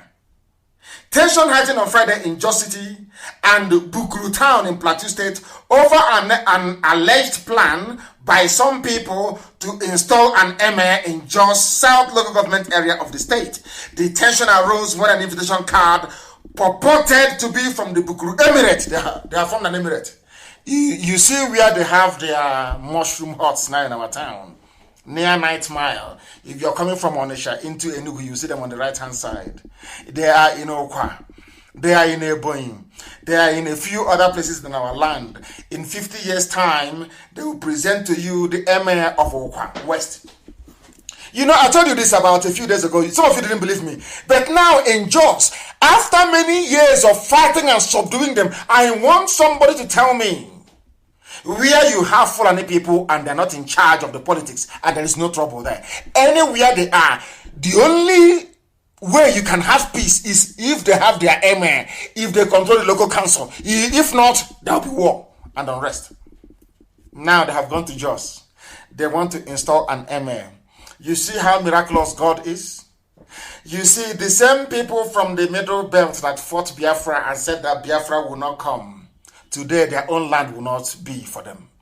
The emirs are coming. And who are the emirs? They are Fulani. They are coming into Jos. He's here. Are you going to stop them?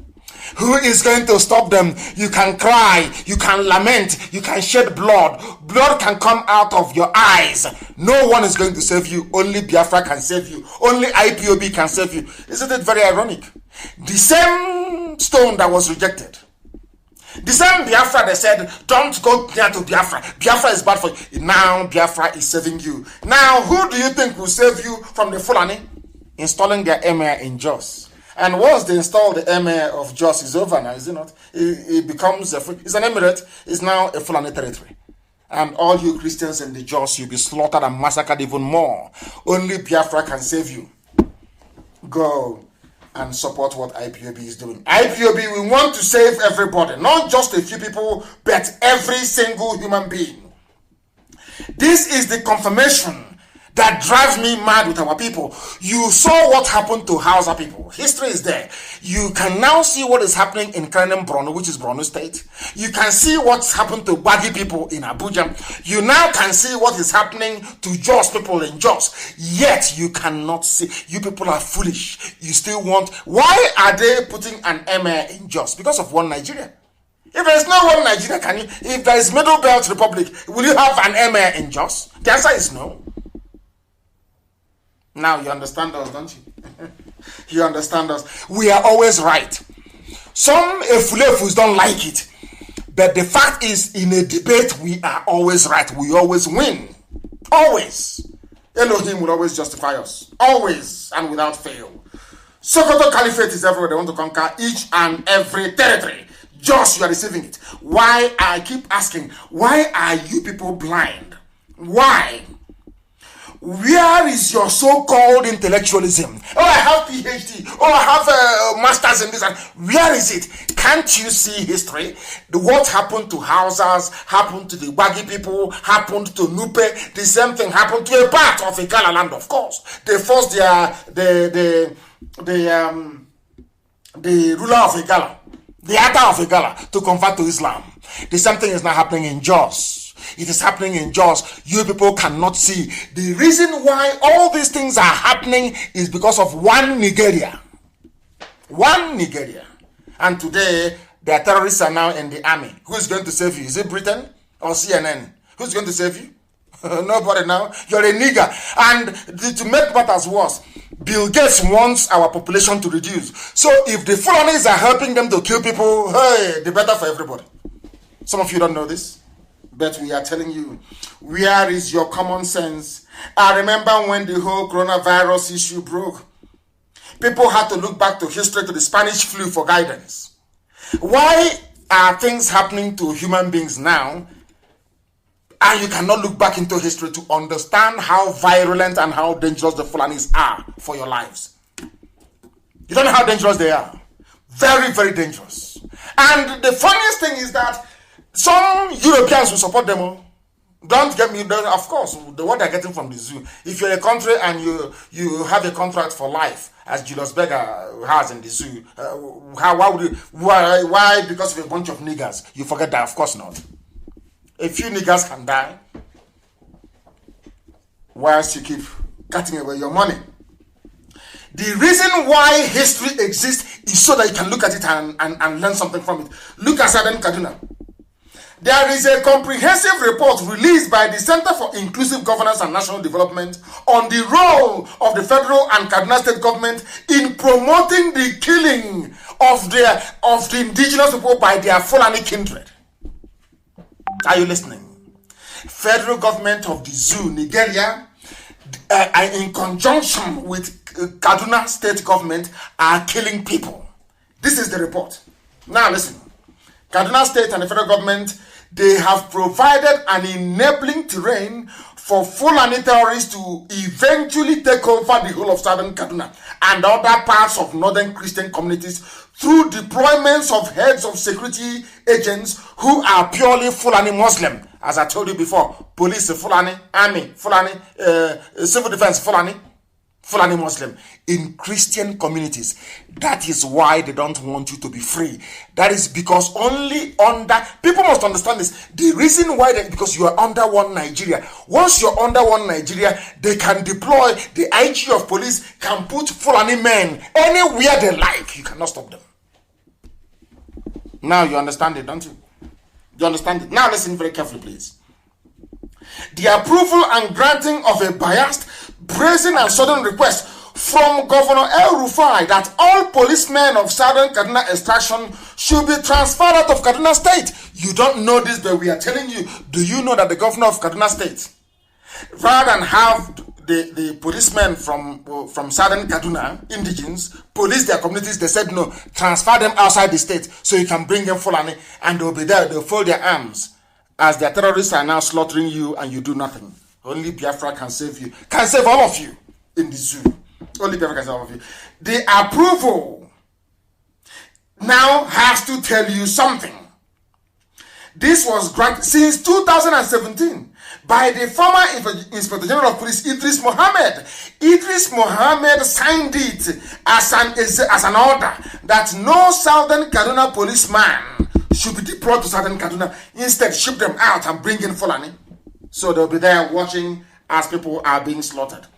Since the creation of Kaduna State, that all the combination of all the heads of agencies deployed to serve are skilled in the interest of Fulani people.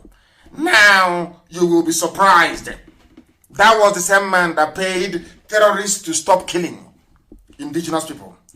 Now, who is the governor of Kaduna State? He's a Muslim. His name is Ahmed El Rufai. Who is the deputy? Hadiza Balarebe, Muslim. Who is the speaker of the House of Assembly? Yusuf Zailani, Muslim.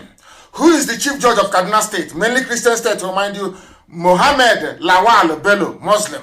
Who is the Attorney General of Kaduna State? Aisha Diko, Muslim. Who is the Army GOC in charge of the area? His name is Major General Muhammad Usman, Muslim. Who is the commanding officer? 313 Artillery Regiment of Kaduna, Lieutenant Colonel A.K. Muhammad, Muslim. Who is the Air Force officer commanding Kaduna Air Force Base? Air Vice Marshal Musa Mukhtar, Muslim. Who is the commander of the Nigerian Air Force Base, Kaduna? Group Captain Haidi Ahmed, Muslim. Kaduna Naval Command, they have Naval Commando. Well, there's no sea there, but they have Naval Command. That is the zoo for you. Rear Admiral Tanko Pani, Muslim. Who is the Commissioner of Police in a predominantly Christian state in the north? His name is Umar Muri. He's a Muslim.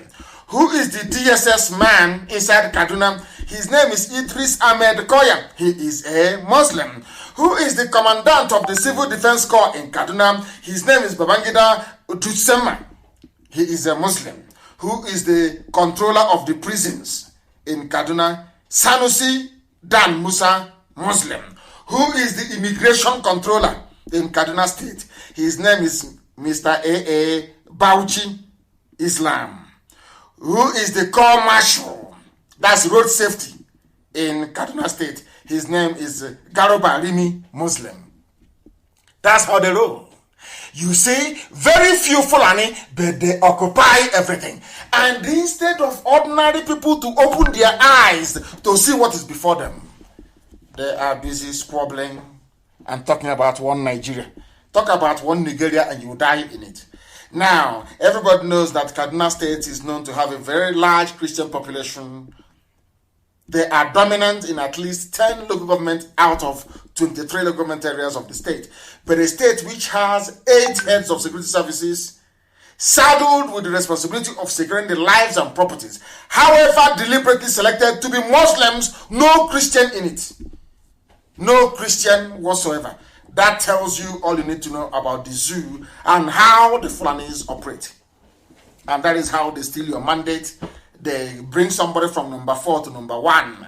And nobody can complain. That was how they finished off Zangon Kataf, the government area, where El Rufai mandated a committee to produce a white paper that will help him take the land of the people and give it to the Fulani terrorists. These things are happening in a place where they claim they have democracy. And all of you are quiet. The more you are quiet, the more the Fulanis will decimate all of you. Now, the zoo, remember, these same people, let me tell you how, you'll be wondering, how do they make their money? How do they keep all of you quiet? How can you have only 3 million people controlling 200 other million people? How is that possible? Because Fulani knows how to steal. They know how to steal very, very well. And I must give them credit for it. They also know how to share. They know how to distribute their largesse. They know how to do that very, very well. Now listen very carefully. The zoo was sold to China for 5.3 billion. Have you forgotten? And how many of you can remember? How many of you today can remember that the zoo was a company before owned by the Royal Niger Company, Royal Niger Company, so to speak? Sir Goldie sold, you and I, the Nigeria, sold it to Britain for, I think it was £85,000 or thereabout. I'm sure that Karamonde will correct me if I'm wrong. The whole of the zoo was sold to Britain for £85,000. Today, they are selling it to China for 5.3 billion. That is to tell you that Nigeria never existed. There's never a country, can never be. Never a nation, and can never, ever be. In other words, as somebody wrote very cleverly, if you have $6 billion now, you can buy the whole of Nigeria. You can buy everybody, any millionaire now, anywhere in the world with common $6 billion. You as Elon Musk is, or maybe Bill Gates. If Bill Gates really wants to reduce the number of people in the world and wants to kill 100 million Nigerians, as he's been planning to do, all he needs to do is to dip hands in his pocket, produce only common $6 billion, and you can buy everybody. China bought sovereignty of the zoo, Nigeria, for 5.3 billion. So with 6 billion, you can also buy, you can outbid China and then buy the whole of the zoo with some change on top. That is how useless and how low our lives are. Very, very sad indeed. So if you have a rich uncle, your uncle can buy Nigeria for you for only 6 billion. You can buy with 200 million people in it. They're all your property. That is how sad life has become for our people. Very, very sad indeed. That is why in the zoo, soldiers are shooting dead legitimate senior soldiers in the barracks and nothing is happening. And the woman can dip. I mean, it's the lies of the Fulani that astonish me. The way they lie. Some of you remember this lady very well. Sadia.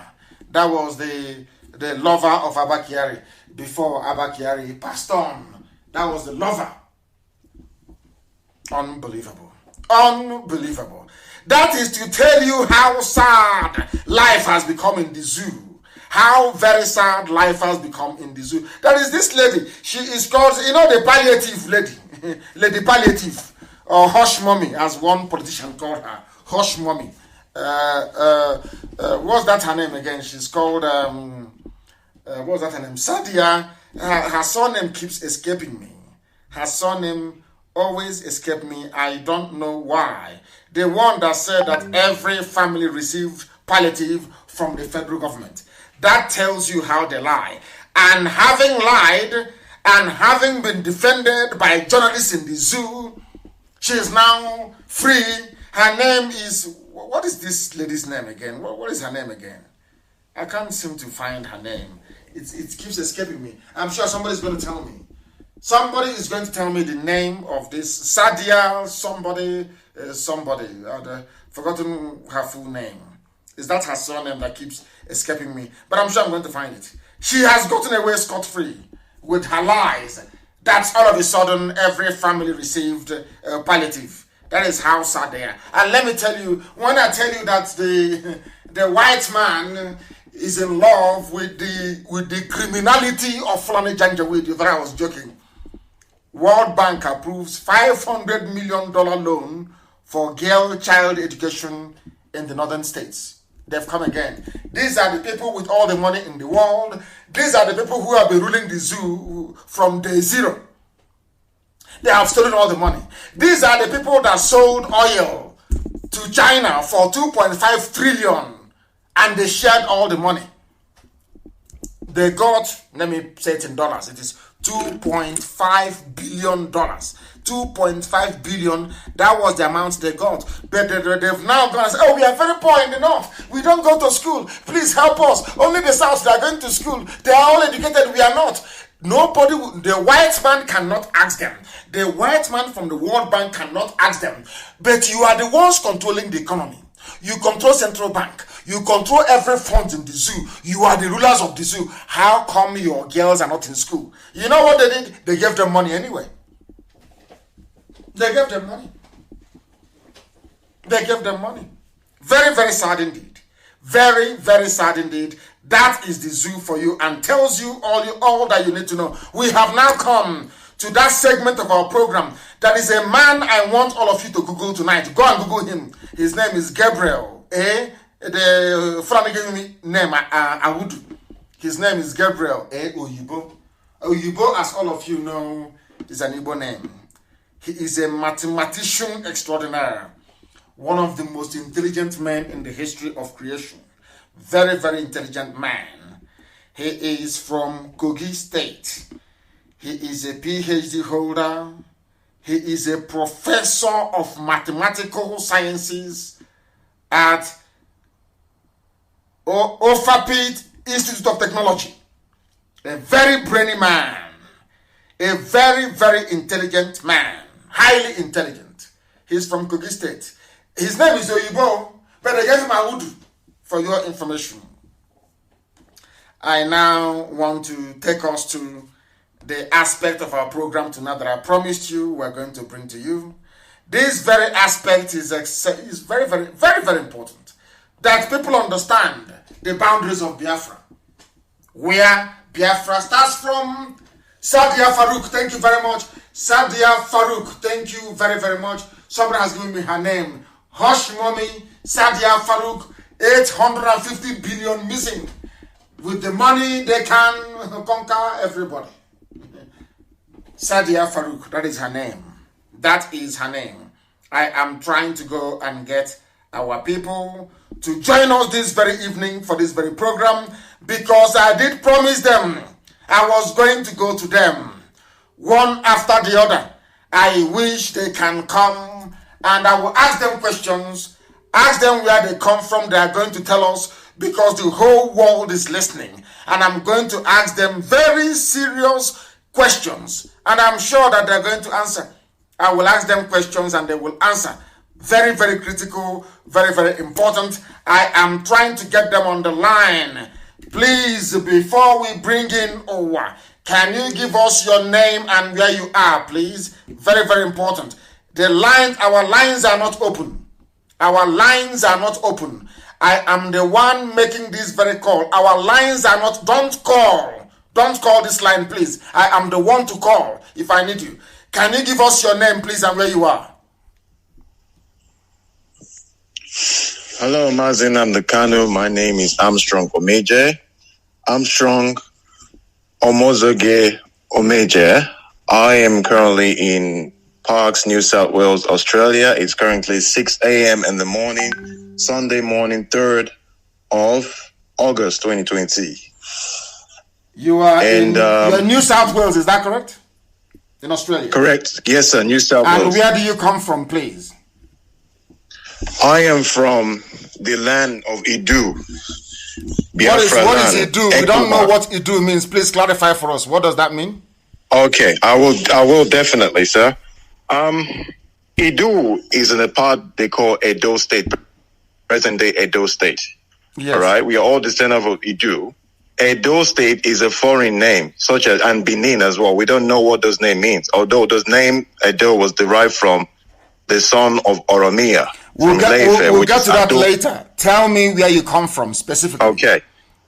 I am from Ekboma in present day Edo. My name of my village is Uhiele.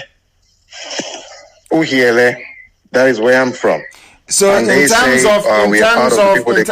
terms of ethnic designation, which tribe do you come under in present days? Well, they call us, yes, the present days, they call us Esa. Esa, which is not our name, because the meaning of Esa means people who run away, people who escape trouble, which can never be the name of an ethnic group. What is your name? What is your proper name? From findings and research from reliable sources, I found out that our real name is Ubiaja. The original name was Ubiaza, but now today is now known as Ubiaja. Although there is a village, one of the villages in the Esan land is called Ubiaja. No doubt about that. However, do you know Ubiaja sounds Igbo? Are you aware of that? It is. I know that, sir. I absolutely know that, because we have a very strong relationship together. We are brothers. We are the same people. However, who and who is the same people? Please clarify for me. Who and who are the same people? We and the Igbos and all Biafrans. We are all Biafrans. We've always been Biafrans right from the beginning. So you're telling me that Asian people are Biafran people? Is that what you're saying? Asian people are Biafran people. Even the Afema people are Biafran people too. The whole of Edo State is Biafra. Only the royal family and few families that moved from Ileife with them. Because every part of Edo State is Biafra. I will get to that later. How many piece wrapper does your mother tie, if I may ask? Of course, 2. It's not a new thing. Everybody knows that. 2-piece wrapper. 2-piece wrapper. Ask anyone in Edo State. Do you have masquerade in your village? Do you dance masquerade? Because that's one thing that unites Biafrans as well. Do you have masquerade in your village? We do have masquerade. Yes, sir, we do have. Absolutely. Do you have any historic link to the palace of the Oba of Benin? Are you related in any way, shape, or form? Absolutely not. We don't even know what the name Benin is. Are you serious? From Yoruba word, it's called Ile Binu, which means the land of vexation. The land of vexation, which is because a lot of things happened when they were invading that land. Ile Binu, then they corrupted the Ubinu, and then Bini, and then they added an N. It became Benin today. So those are Yoruba words. That's why we advise people in Benin to stop identifying themselves as Benin people, because that's not their identity. That's something. Not their name. Hold on a second, please. Are you aware that the head of every Bini Oba is buried in Ile-Ife? Are you aware of that? Yes, I'm fully aware of that.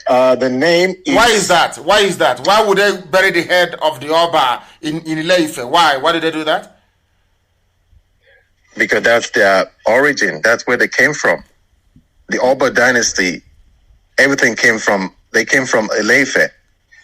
They buried... The name of the place they buried the Oba's head in Ile-Ife is Oru. It's called Oru Oba Ado.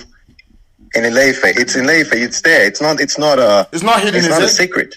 It's not a secret. It's not hidden. You can go and research this. People can go and research. It's not hidden. I want to take the head. I think. Yes.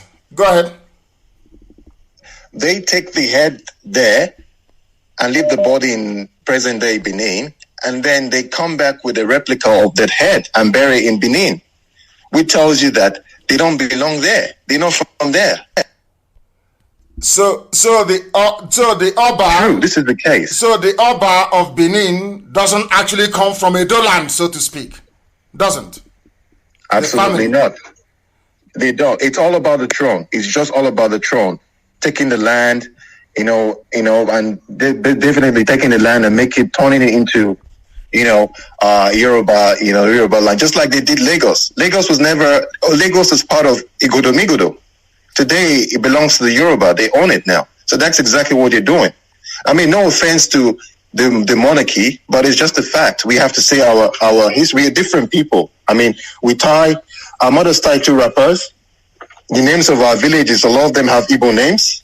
Like, you hear names such as Uhiele, Akahia, Ebele, Ifeku, Okalo, wow, Uboha, Ujoba, Ogwa, Udo, Uzia, Uromi, Eboy. All these are Igbo. They're not Spanish. They're not Italians, and definitely they're not Yorubas. So these are pure Igbo names. So what makes you think? Why would our people think we are not Biafrans? Now, can I ask you a question? Do you have market days where you come from? In Edo, do you have market days? We have 4 market days, exactly the same as the Igbos. Are you serious? I'll tell you. So how come this thing don't come to the fore? How come you people from there keep hiding all these things? You have 4 market days in Edo State, that's in a nation, so to speak, or of course Ubiaja, as you call. Just even the Afema, even the Godomigodo people in Benin, the whole of look, Isako is our history, it's who we are. But this history has been hidden for far too long, and people, the conquerors rewrite history. That's what it is. So they've written history and they taught people that look, we this is who we are. I mean, the Benin Kingdom only started 11th century, for crying out loud.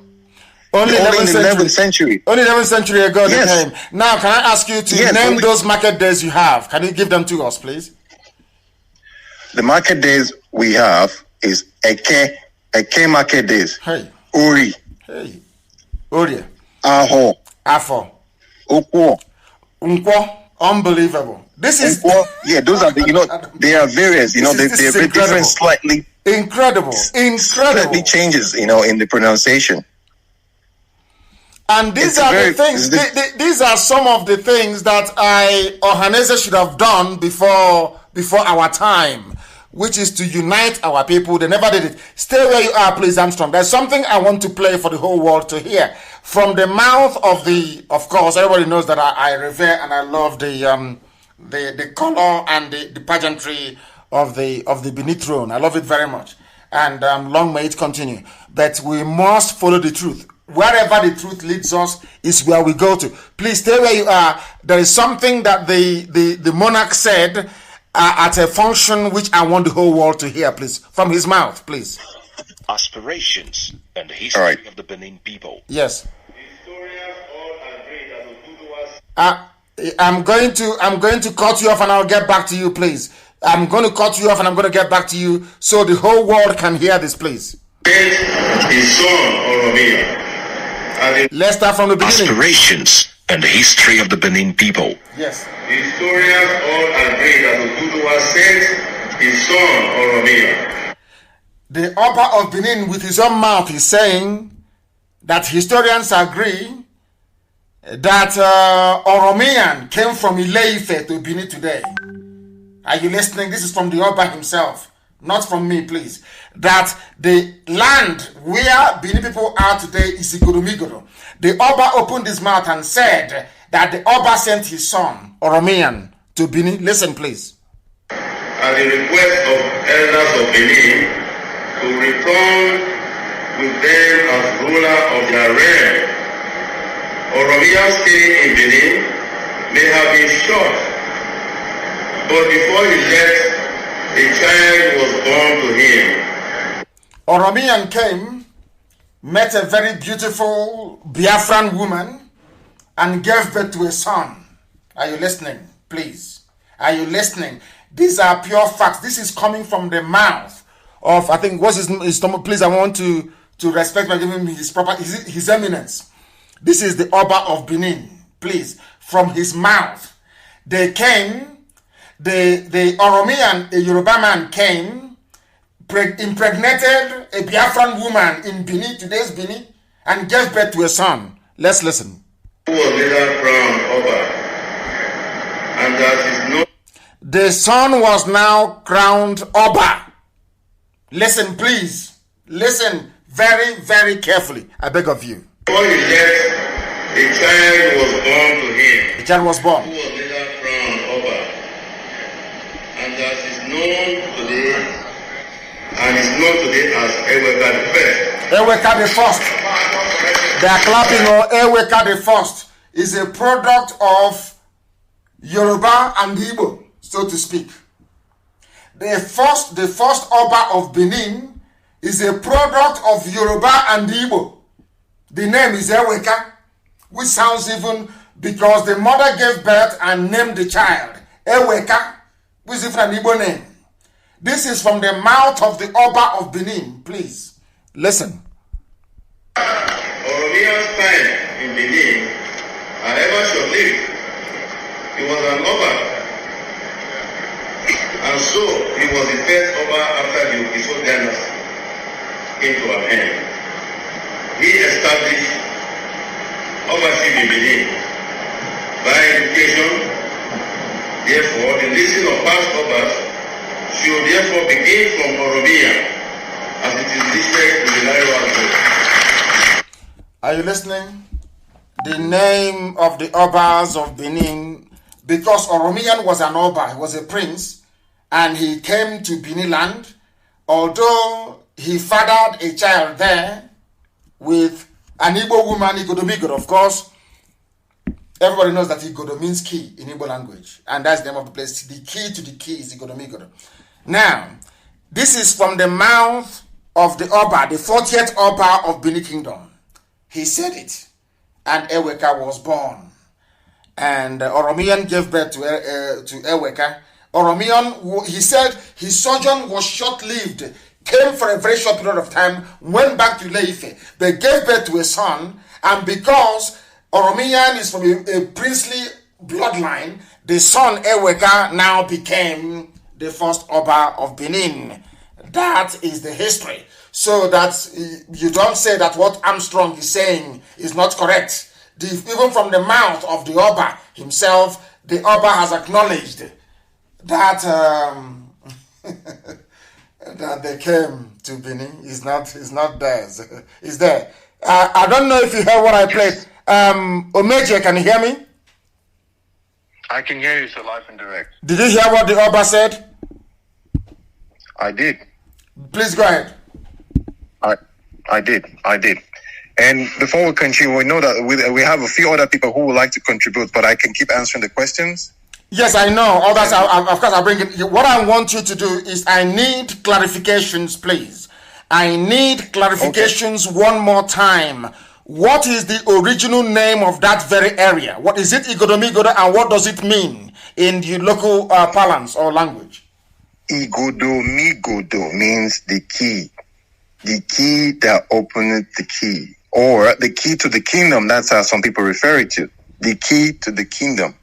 And at that time, before the Oba dynasty started, the land refers to its leader, the king, as Ogiso. Ogiso. There was nothing like Oba. Oba is the Yoruba word for king. And that is why in Yoruba land you have Oba. Yoruba people know this history. They know this. They're not hiding it. They know this history. It's nothing to hide about. It's just that we don't read, we don't study. And of course, if you go online to search for history, you find a lot of corrupt information. But the problem is, a lot of those elders, those old people, they have the truth. They have the history. But they don't. So why is it that your elders, they know all these things? Your elders know that those of you in present day Edo State, that you are affiliated, you are more or less Igbo, so to speak. So why were they hiding it from all of you? Why? Why would somebody from Edo say, I'm not Igbo? Why would they say such a thing? Why?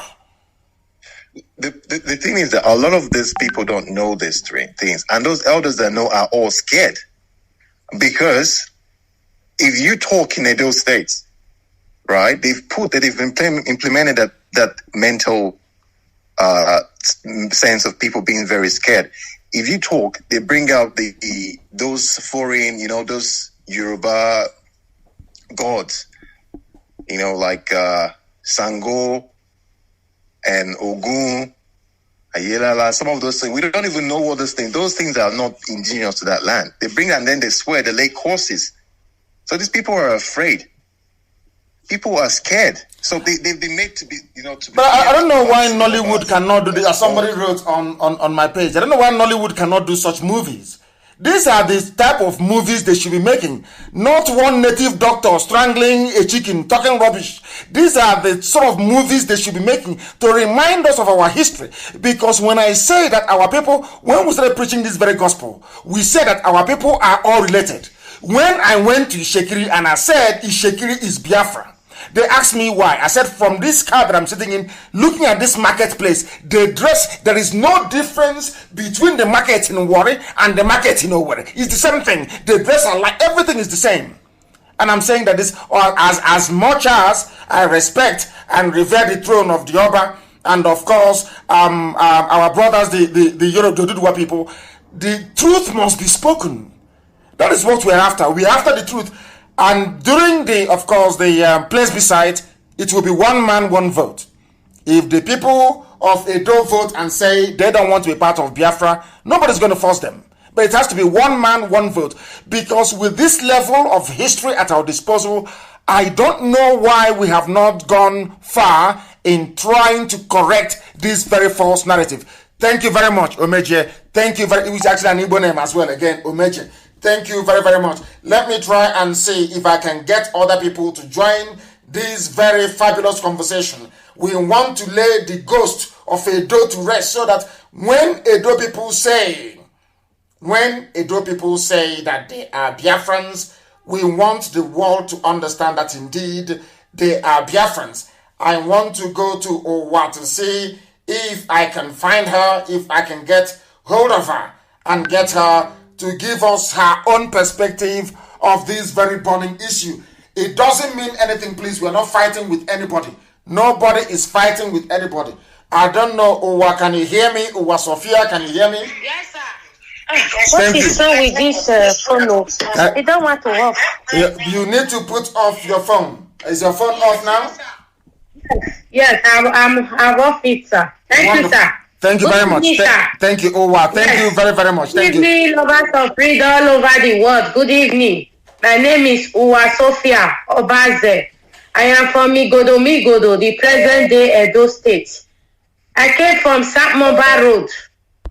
My father is well known in Sapmoba Road. My father's name is Ezoba, Mr. Ezoba. You know, the truth is very bitter, and our Igodo people that they call Beninese, they know the truth. They knew the truth, but they are afraid because of why? Because a lot of their parents, they belong to secret court from Ile-Ife, from Yoruba land. That is why I'm angry with Yoruba. Not that they did anything to me. That is the truth. So, sir, you asked Mr. Omeje one question that he didn't answer very well, but I want to answer that question now. Why did they take? Are you hearing me, sir? The world, not just me. The whole world is listening. The whole world. Okay, why they took Oba head after death to Ile-Ife? There is a pronoun in our language that they said, that is to show that a lion head did not lost in the bush. That is the meaning. A lion head, the head of a lion does not lost in the bush. That is the meaning. There is a proverb that Oba of Benin, the indigenous people is the slave to Oba. I have the cassette. I have the audio record that they are using to threaten one person now. I have it. They are saying that we are the slave to the Oba of Benin. We and our unborn children plus us, our parents were slaves, but they said we and the unborn children, God forbid, that we are still slaves to the Oba.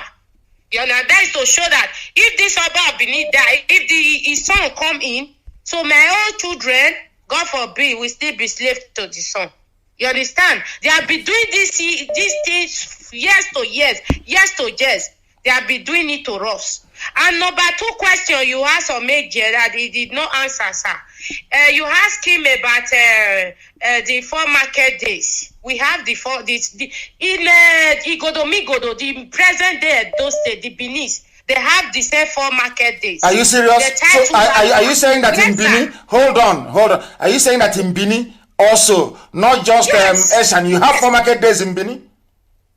Yes, my mother was a village market. Mama Mike, go and ask in Sapmoba Road. Mama Mike, he go to village market days. 4 days. 1 day is for rest. One is Eke. One is different village market. My mother was a trader. He used to trade to a village market before he died. We have the same thing in Benin City. Benin, not Eastern land, in Benin City. Wow. You understand, sir? In Benin City itself. Yes. We tell two rapper what they are trying to do to us is because Oba Benin see that they did not hard fast. You know why they kill Ali, Professor Ali? Ambrose Ali. Challenged them. You mean Ambrose Ali? Yeah, Ambrose Ali. Yes. They kill him because he challenged them to let them to teach us the history. And the Oba of Benin, not this one, the father. They said no. He put Ali in prison, and Ali get blunt, and after that, he died. Ask them now, they know everything. Why are they bribing Murphy if we are lying? They are bribing Murphy now. Ask all over the world, Murphy is not doing live video anymore. You understand? We are saying the truth here. Me, I'm not afraid to die. I will die one day anyway. So the Benin, they know the truth. Even the Oba of Benin itself, they know the truth. They just want to keep on enslaving us. That is it, sir. So when you say that Edo is Biafra, you know what you're talking about. Yes, the capital, the habit of the nation. Even the Yoruba people, they know it. Lagos belonged to us before, because when I was a little girl, they used to say Eko.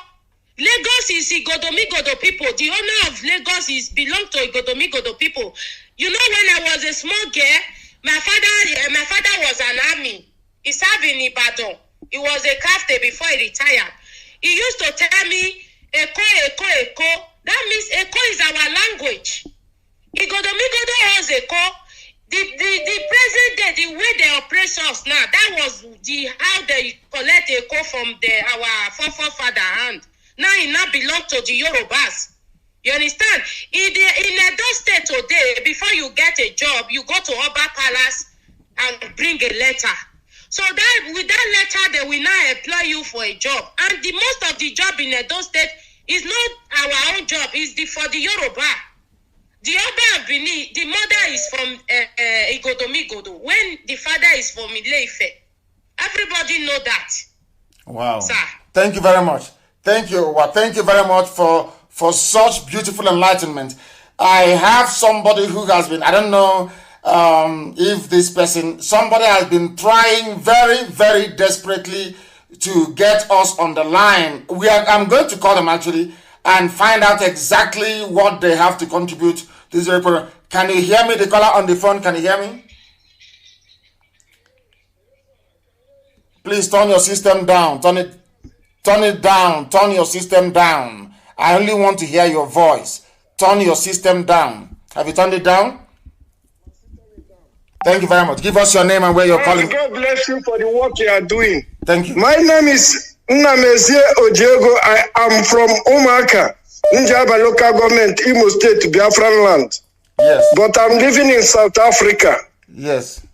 I have been following you and you have did a great job in my way. And through the great job I received from you, some people are reasoning to know what Biafra is passing through and what you are trying to achieve.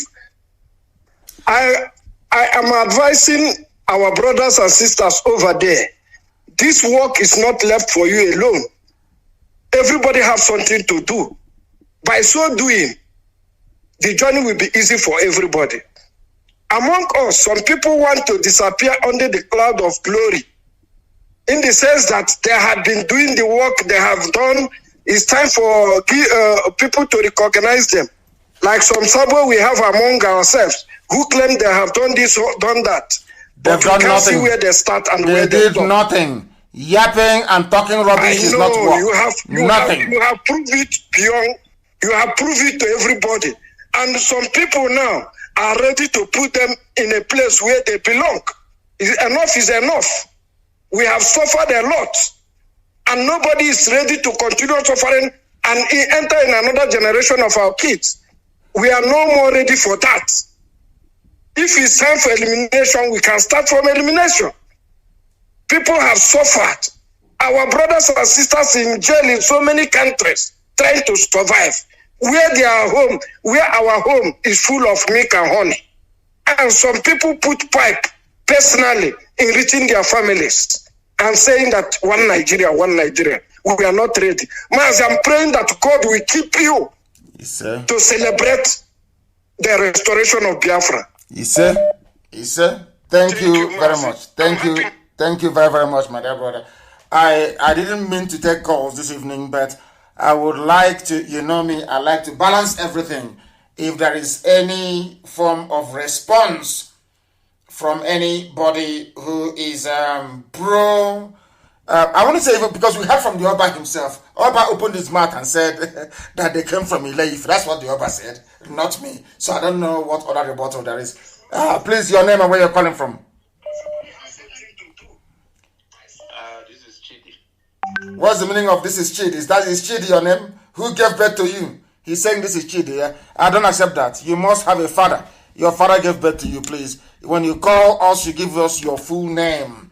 Where you come from. Where you come from. Where you come from.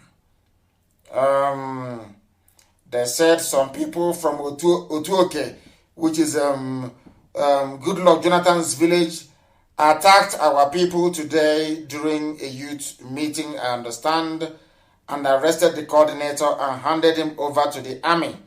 So in Ogboya LGA of Bayelsa State, we must know that the Janjaweed fathered a lot of people, and this nonsense are bound to happen now and again. But we shall try as much as we can to get to the bottom of it, and it will be resolved to be dealt with and resolved amicably. I have somebody who happens to be on the line. Please give us your name and where you're calling from. Turn your system down, please. Your name and where you're calling from. Yes, my name is Osage. Then I'm calling from Cyprus. From Cyprus, thank you very much. From your name, do you come from Edo? Yes, I come from Edo State, Uromi. Uromi, thank you very much. Are you part of the school of thought that says that you're Biafra or you're Yoruba? Which one are you? Confirmed Biafra, a very strong one. Okay, please go ahead.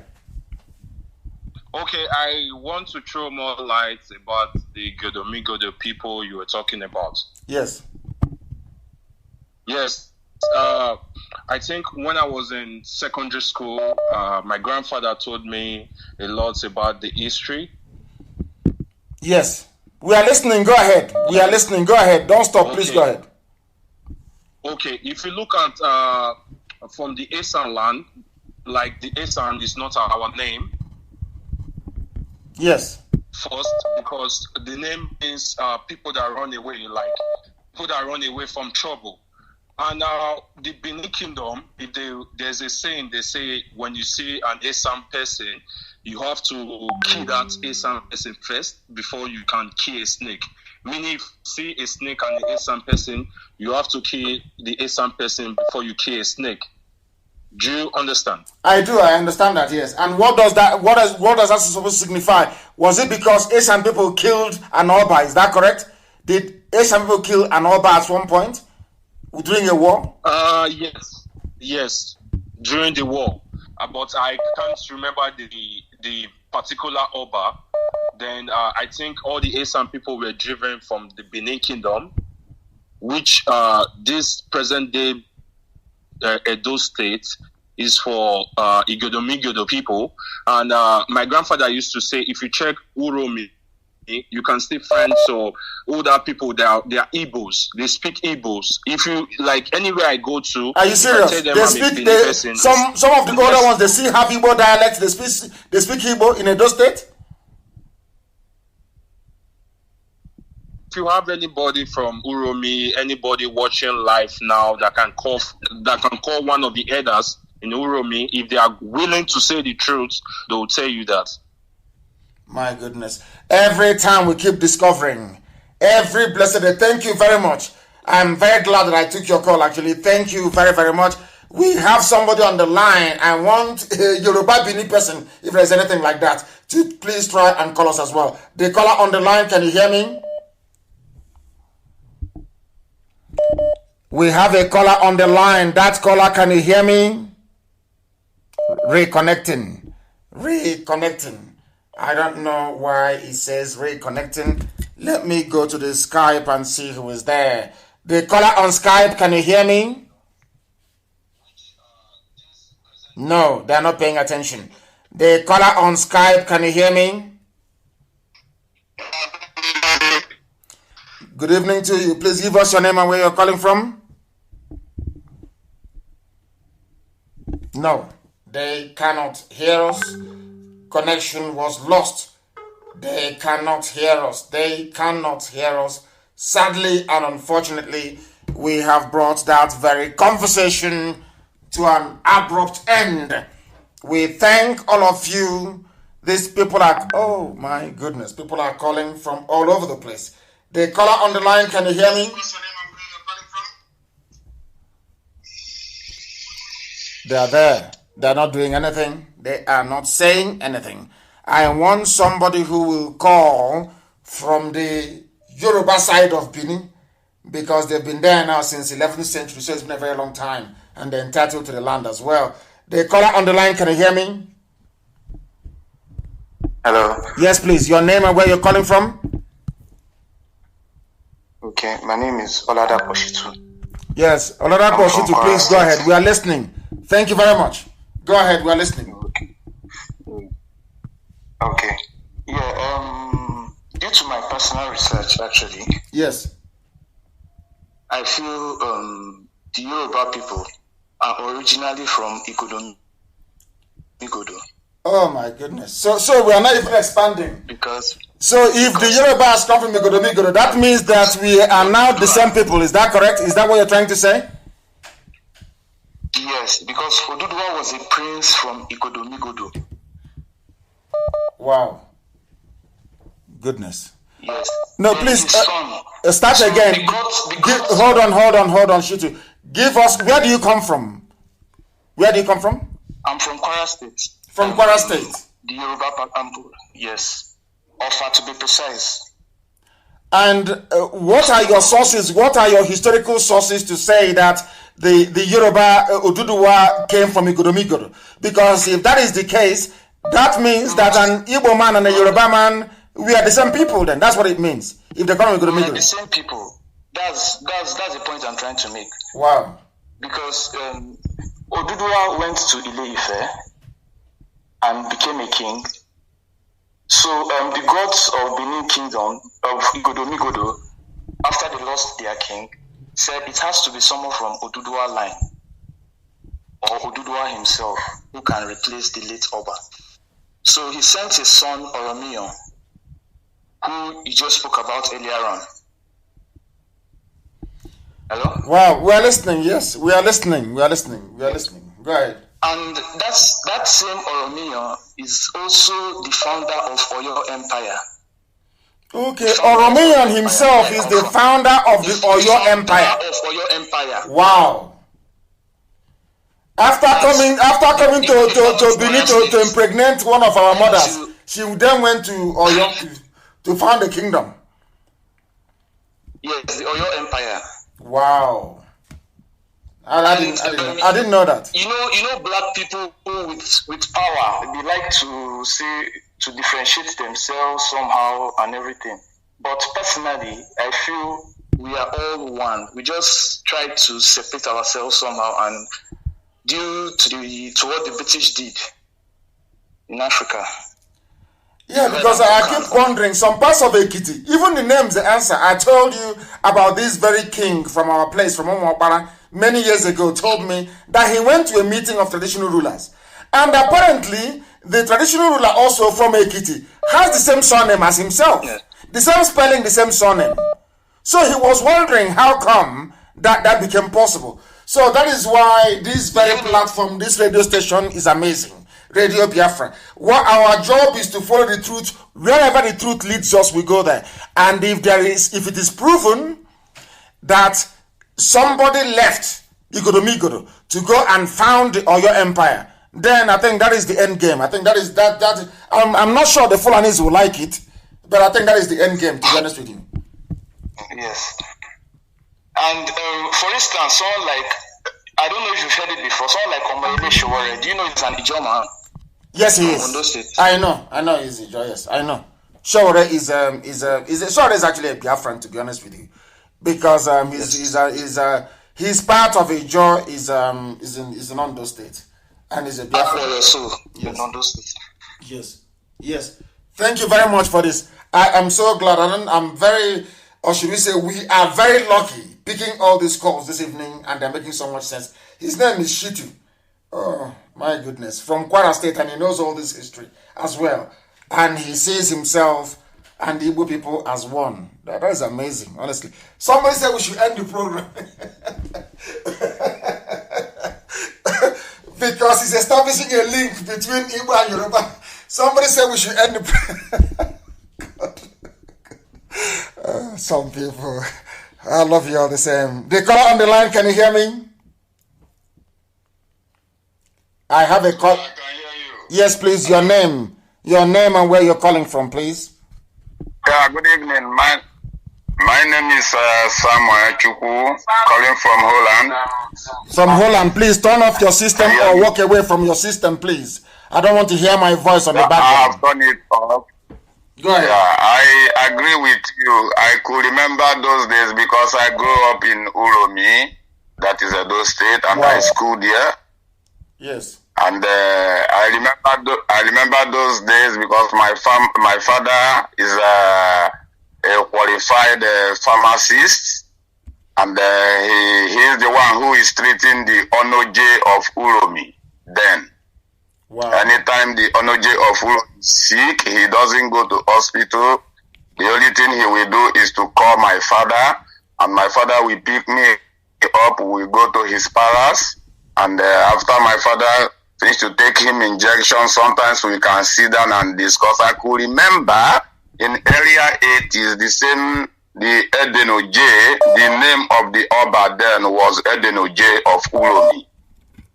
Wow. Was telling my father that the Ulomi people belongs to Biafra, but that time I don't really understand very well.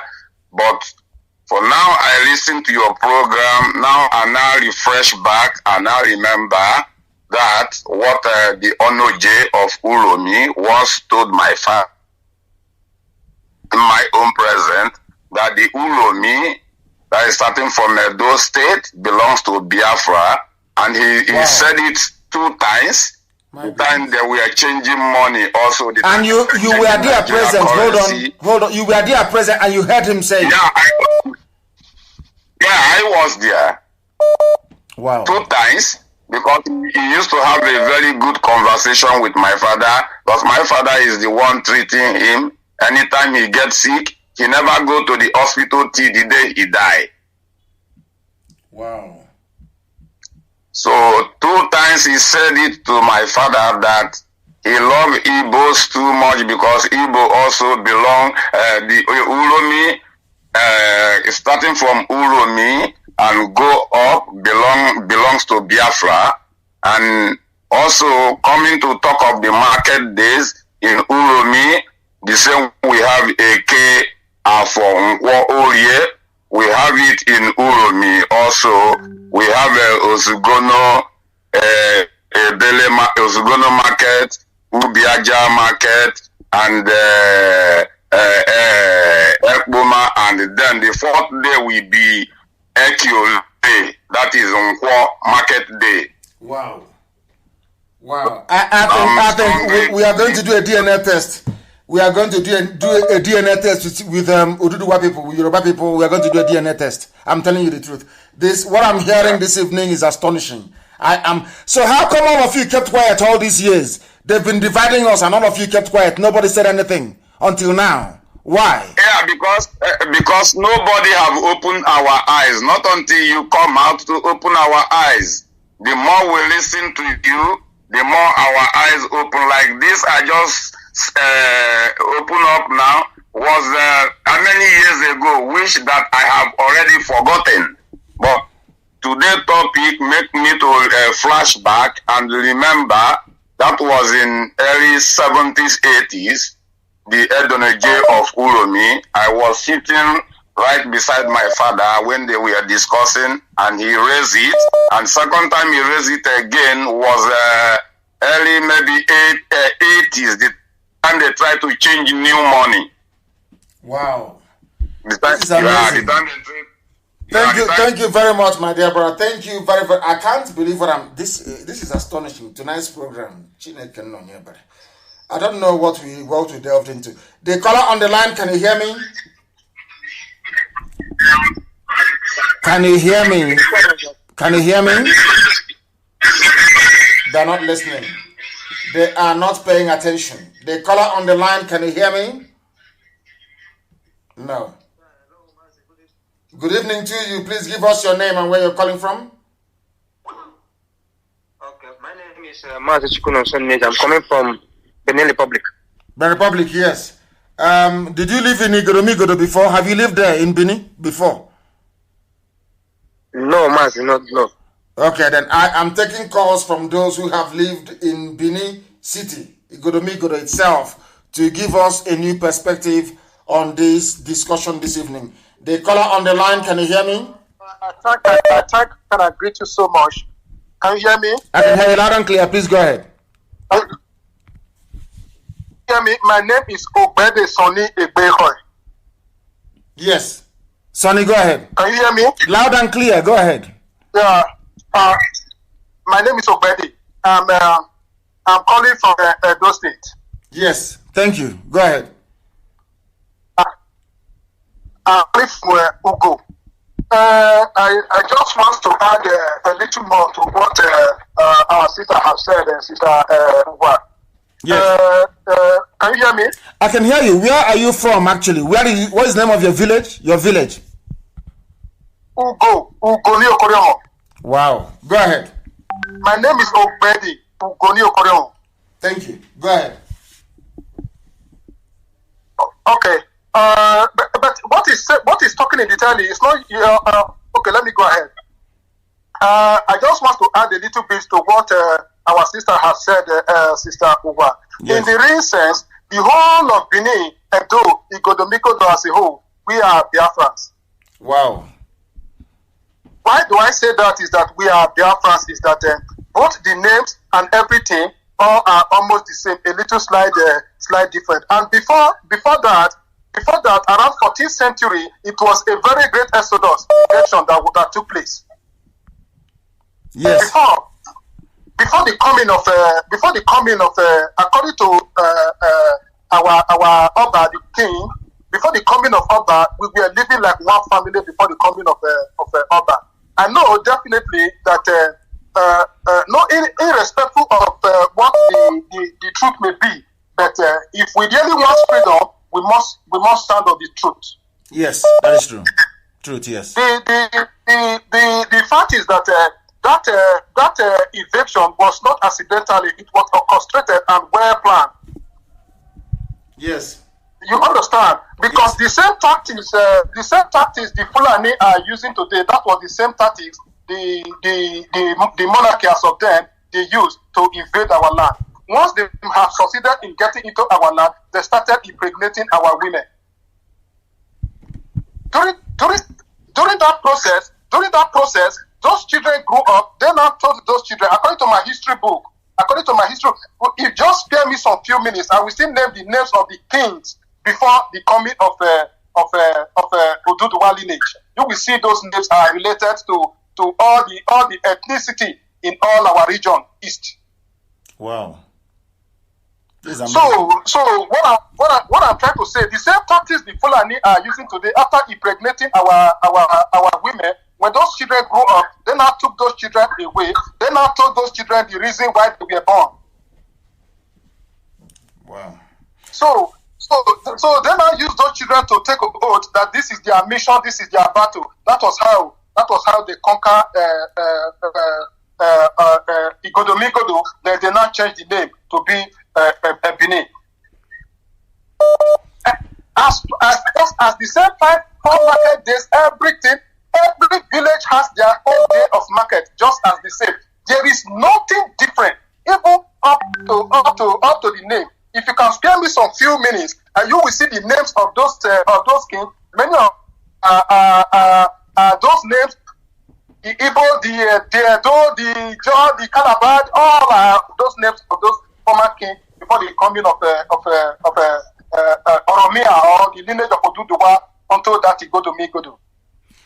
Now, there is something I want to say this evening, which may confuse a few people. But I now know the reason why Biafra did not come in 1970, between 67 and 70. I think that Biafra will not be complete without Igodomigodo. I'm being honest with you. Biafra is incomplete without Igodomigodo. There is something about that place. Even the name it bears is very deep and mysterious. A key within a key. Igodomigodo, the key that opens the key. There must be something there about that place. There must be something about that place which we still don't know about. Can you hear me? Yes, I can hear you. Go ahead. Yes, I can hear you. I have mentioned my name under the banner of Uwa. Take notes now. There will be some code I will send to you that will lead us through this struggle of Biafra, which nobody has ever the code. But I will send it to you. That one will be some part of our guardians during this struggle. Okay. It's a secret code. Please, you pass it through or one will send it to me. I believe you never told me anything about secret code before I said this. Maybe there is something about that particular, that Igodomigodo. That is the reason why, because I don't think that God will want to liberate his children and leave other half somewhere. I think he wants to gather all of us together at the same time, and we live at the same time.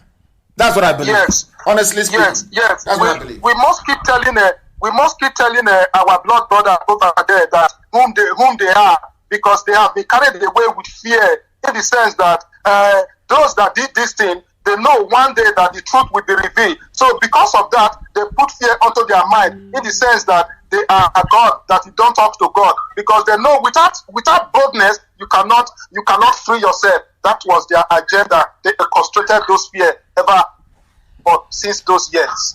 Wow, thank you very, very much. I am delighted and I am waiting for the code. Thank you very, very much. Somebody is saying here, as a Yoruba man, due to my own research, Oduduwa was originally a prince from Igodomigodo, present-day Benin Kingdom. He was banished and went to be a king in Ile-Ife. When the late Ogiso died, the gods of Igodomigodo said the new Ogiso must be Oduduwa or his bloodline. Oduduwa declined and sent his son Oromiyan to be king. So Oromiyan had a child called Eweka, which of course is an Igbo name, changed the title from Ogiso to Obaship, and renamed Igodomigodo to Ile Ibinu, meaning land of vexation. Oromiyan later installed his son as Oba and led Benin Kingdom to go and discover the Oyo Empire. Hey, there is a problem here. Okay, we shall see. There's going to be some sort of DNA, I'm going to tell you the truth. DNA between us and our Yoruba brothers. We're going to have a DNA, because what I'm seeing here, people are stating facts. These are not conjectures. People are stating facts. And the Oba of Benin actually opened his mouth and said the same thing. So that means that the boundary of Biafra actually starts in Ondo State. So this is why there's been this delay all this time. And can you imagine, had there not been any Radio Biafra, would all these things have come to light? I believe that the answer is no. Let me take one more call and see if they can shed more light on this. The caller on the line, can you hear me? The world is listening. We are Radio Biafra, we are live and we are direct. Your name and where you're calling from, please. This caller on the line, can you hear me for the last time? No, I don't think they can hear me. And with that, I believe that we have come to the end of the... People are still calling. My Lord and my God. The caller on the line, can you hear me? Hello, MAZI NNAMDI KANU. I know I am not from Biafra. Let me introduce myself to you first, Austin. Go ahead. I am from Gambia, and I am Tijan. But honestly, I want to thank you for being the enlightenment, for being the sea of wisdom to humanity. You are not only serving the Biafrans, I can tell you, you are serving the whole of Africa with knowledge. And I only want to tell you one thing, because I'm not going to talk much, because I'm not from Biafra, but I want to tell you that you keep the spirit up. You are a great man. I love your presentation. Thank you very much. Thank you. From Gambia. You said from Gambia? I love your presentation. I am living in I am from Gambia, but right now I'm living in Holland, Amsterdam. In Amsterdam. From Gambia. Thank you very much, my dear brother. But I listen to your programs through my friend. Wonderful. I am from Gambia. Thank you very much. But I'm telling you just to keep one thing up.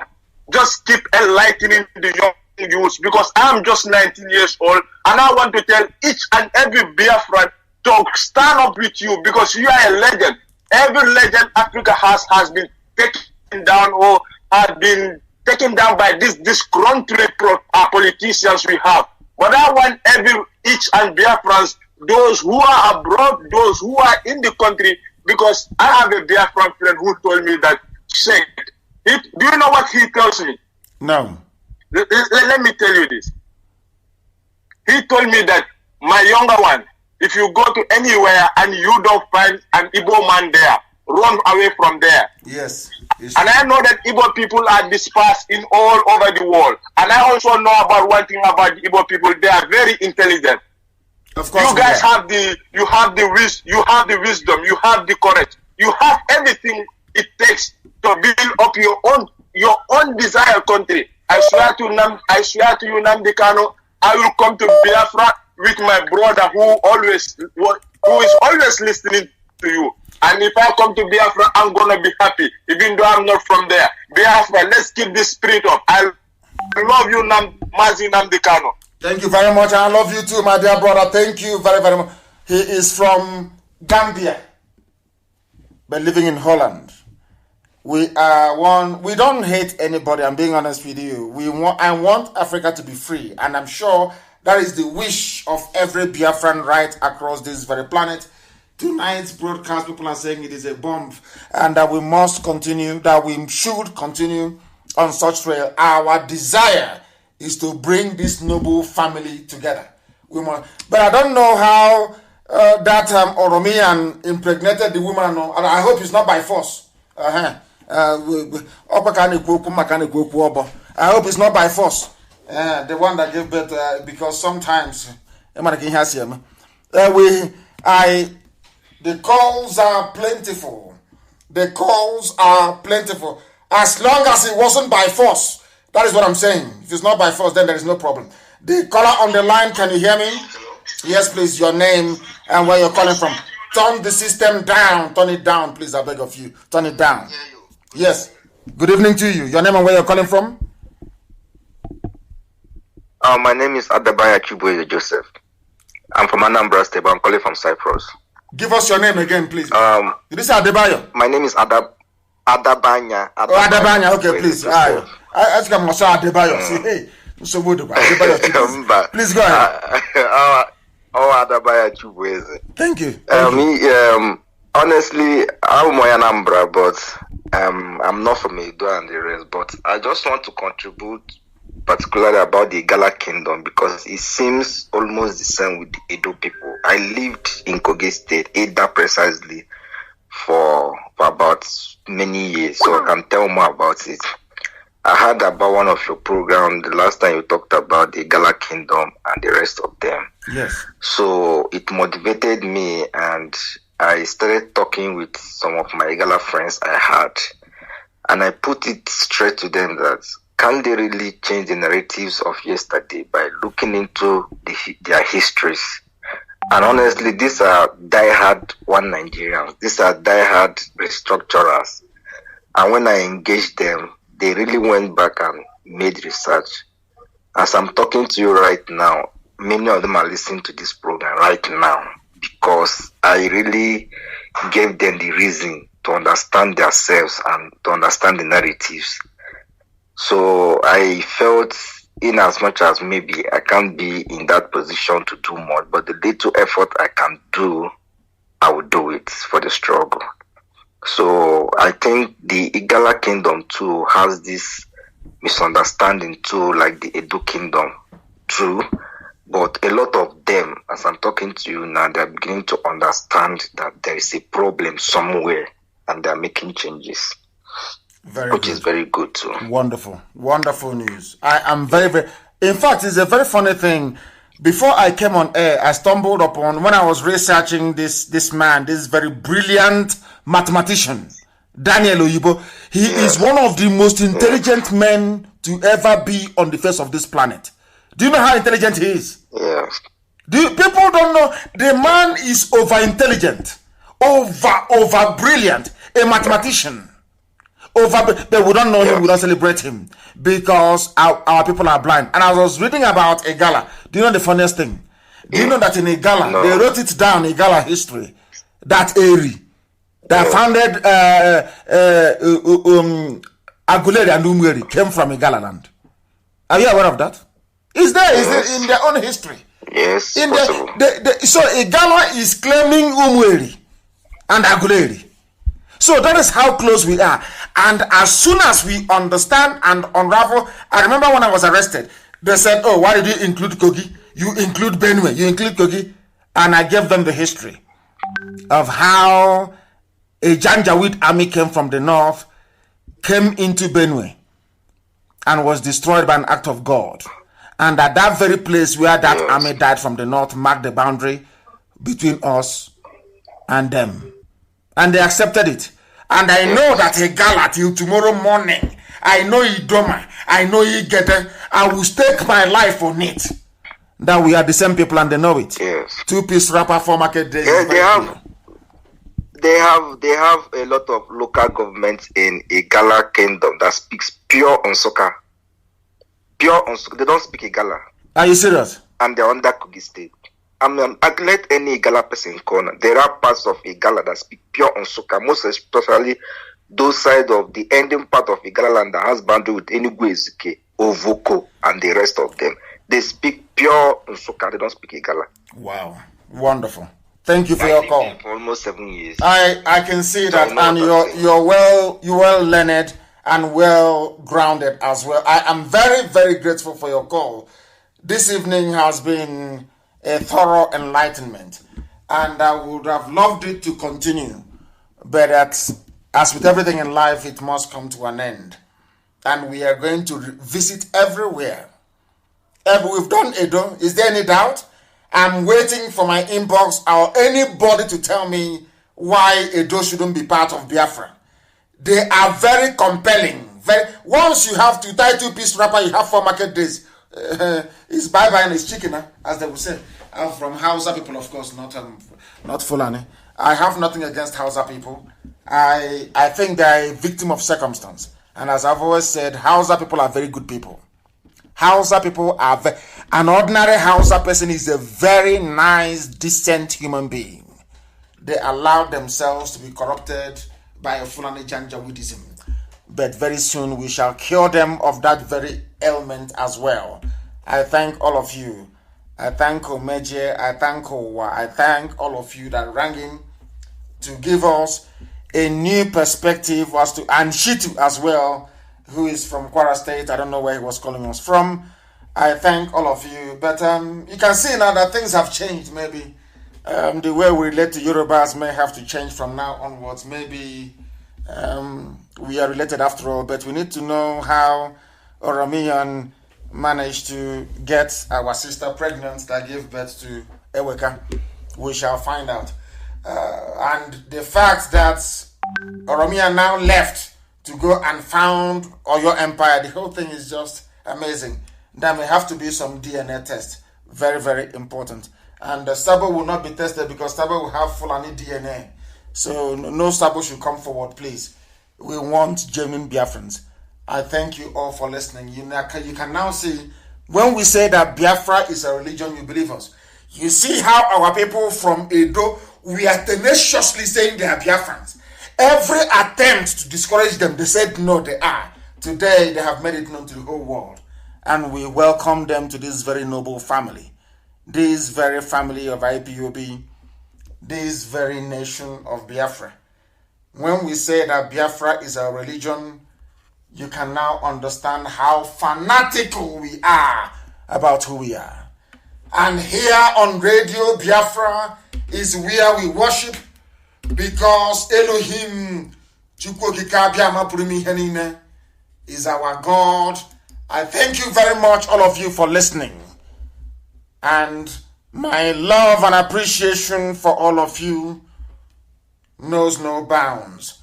You can see what we can achieve once we have a civilized and honest discussion and debate. I cannot thank all of you enough this evening. But from me, from here, it is good evening.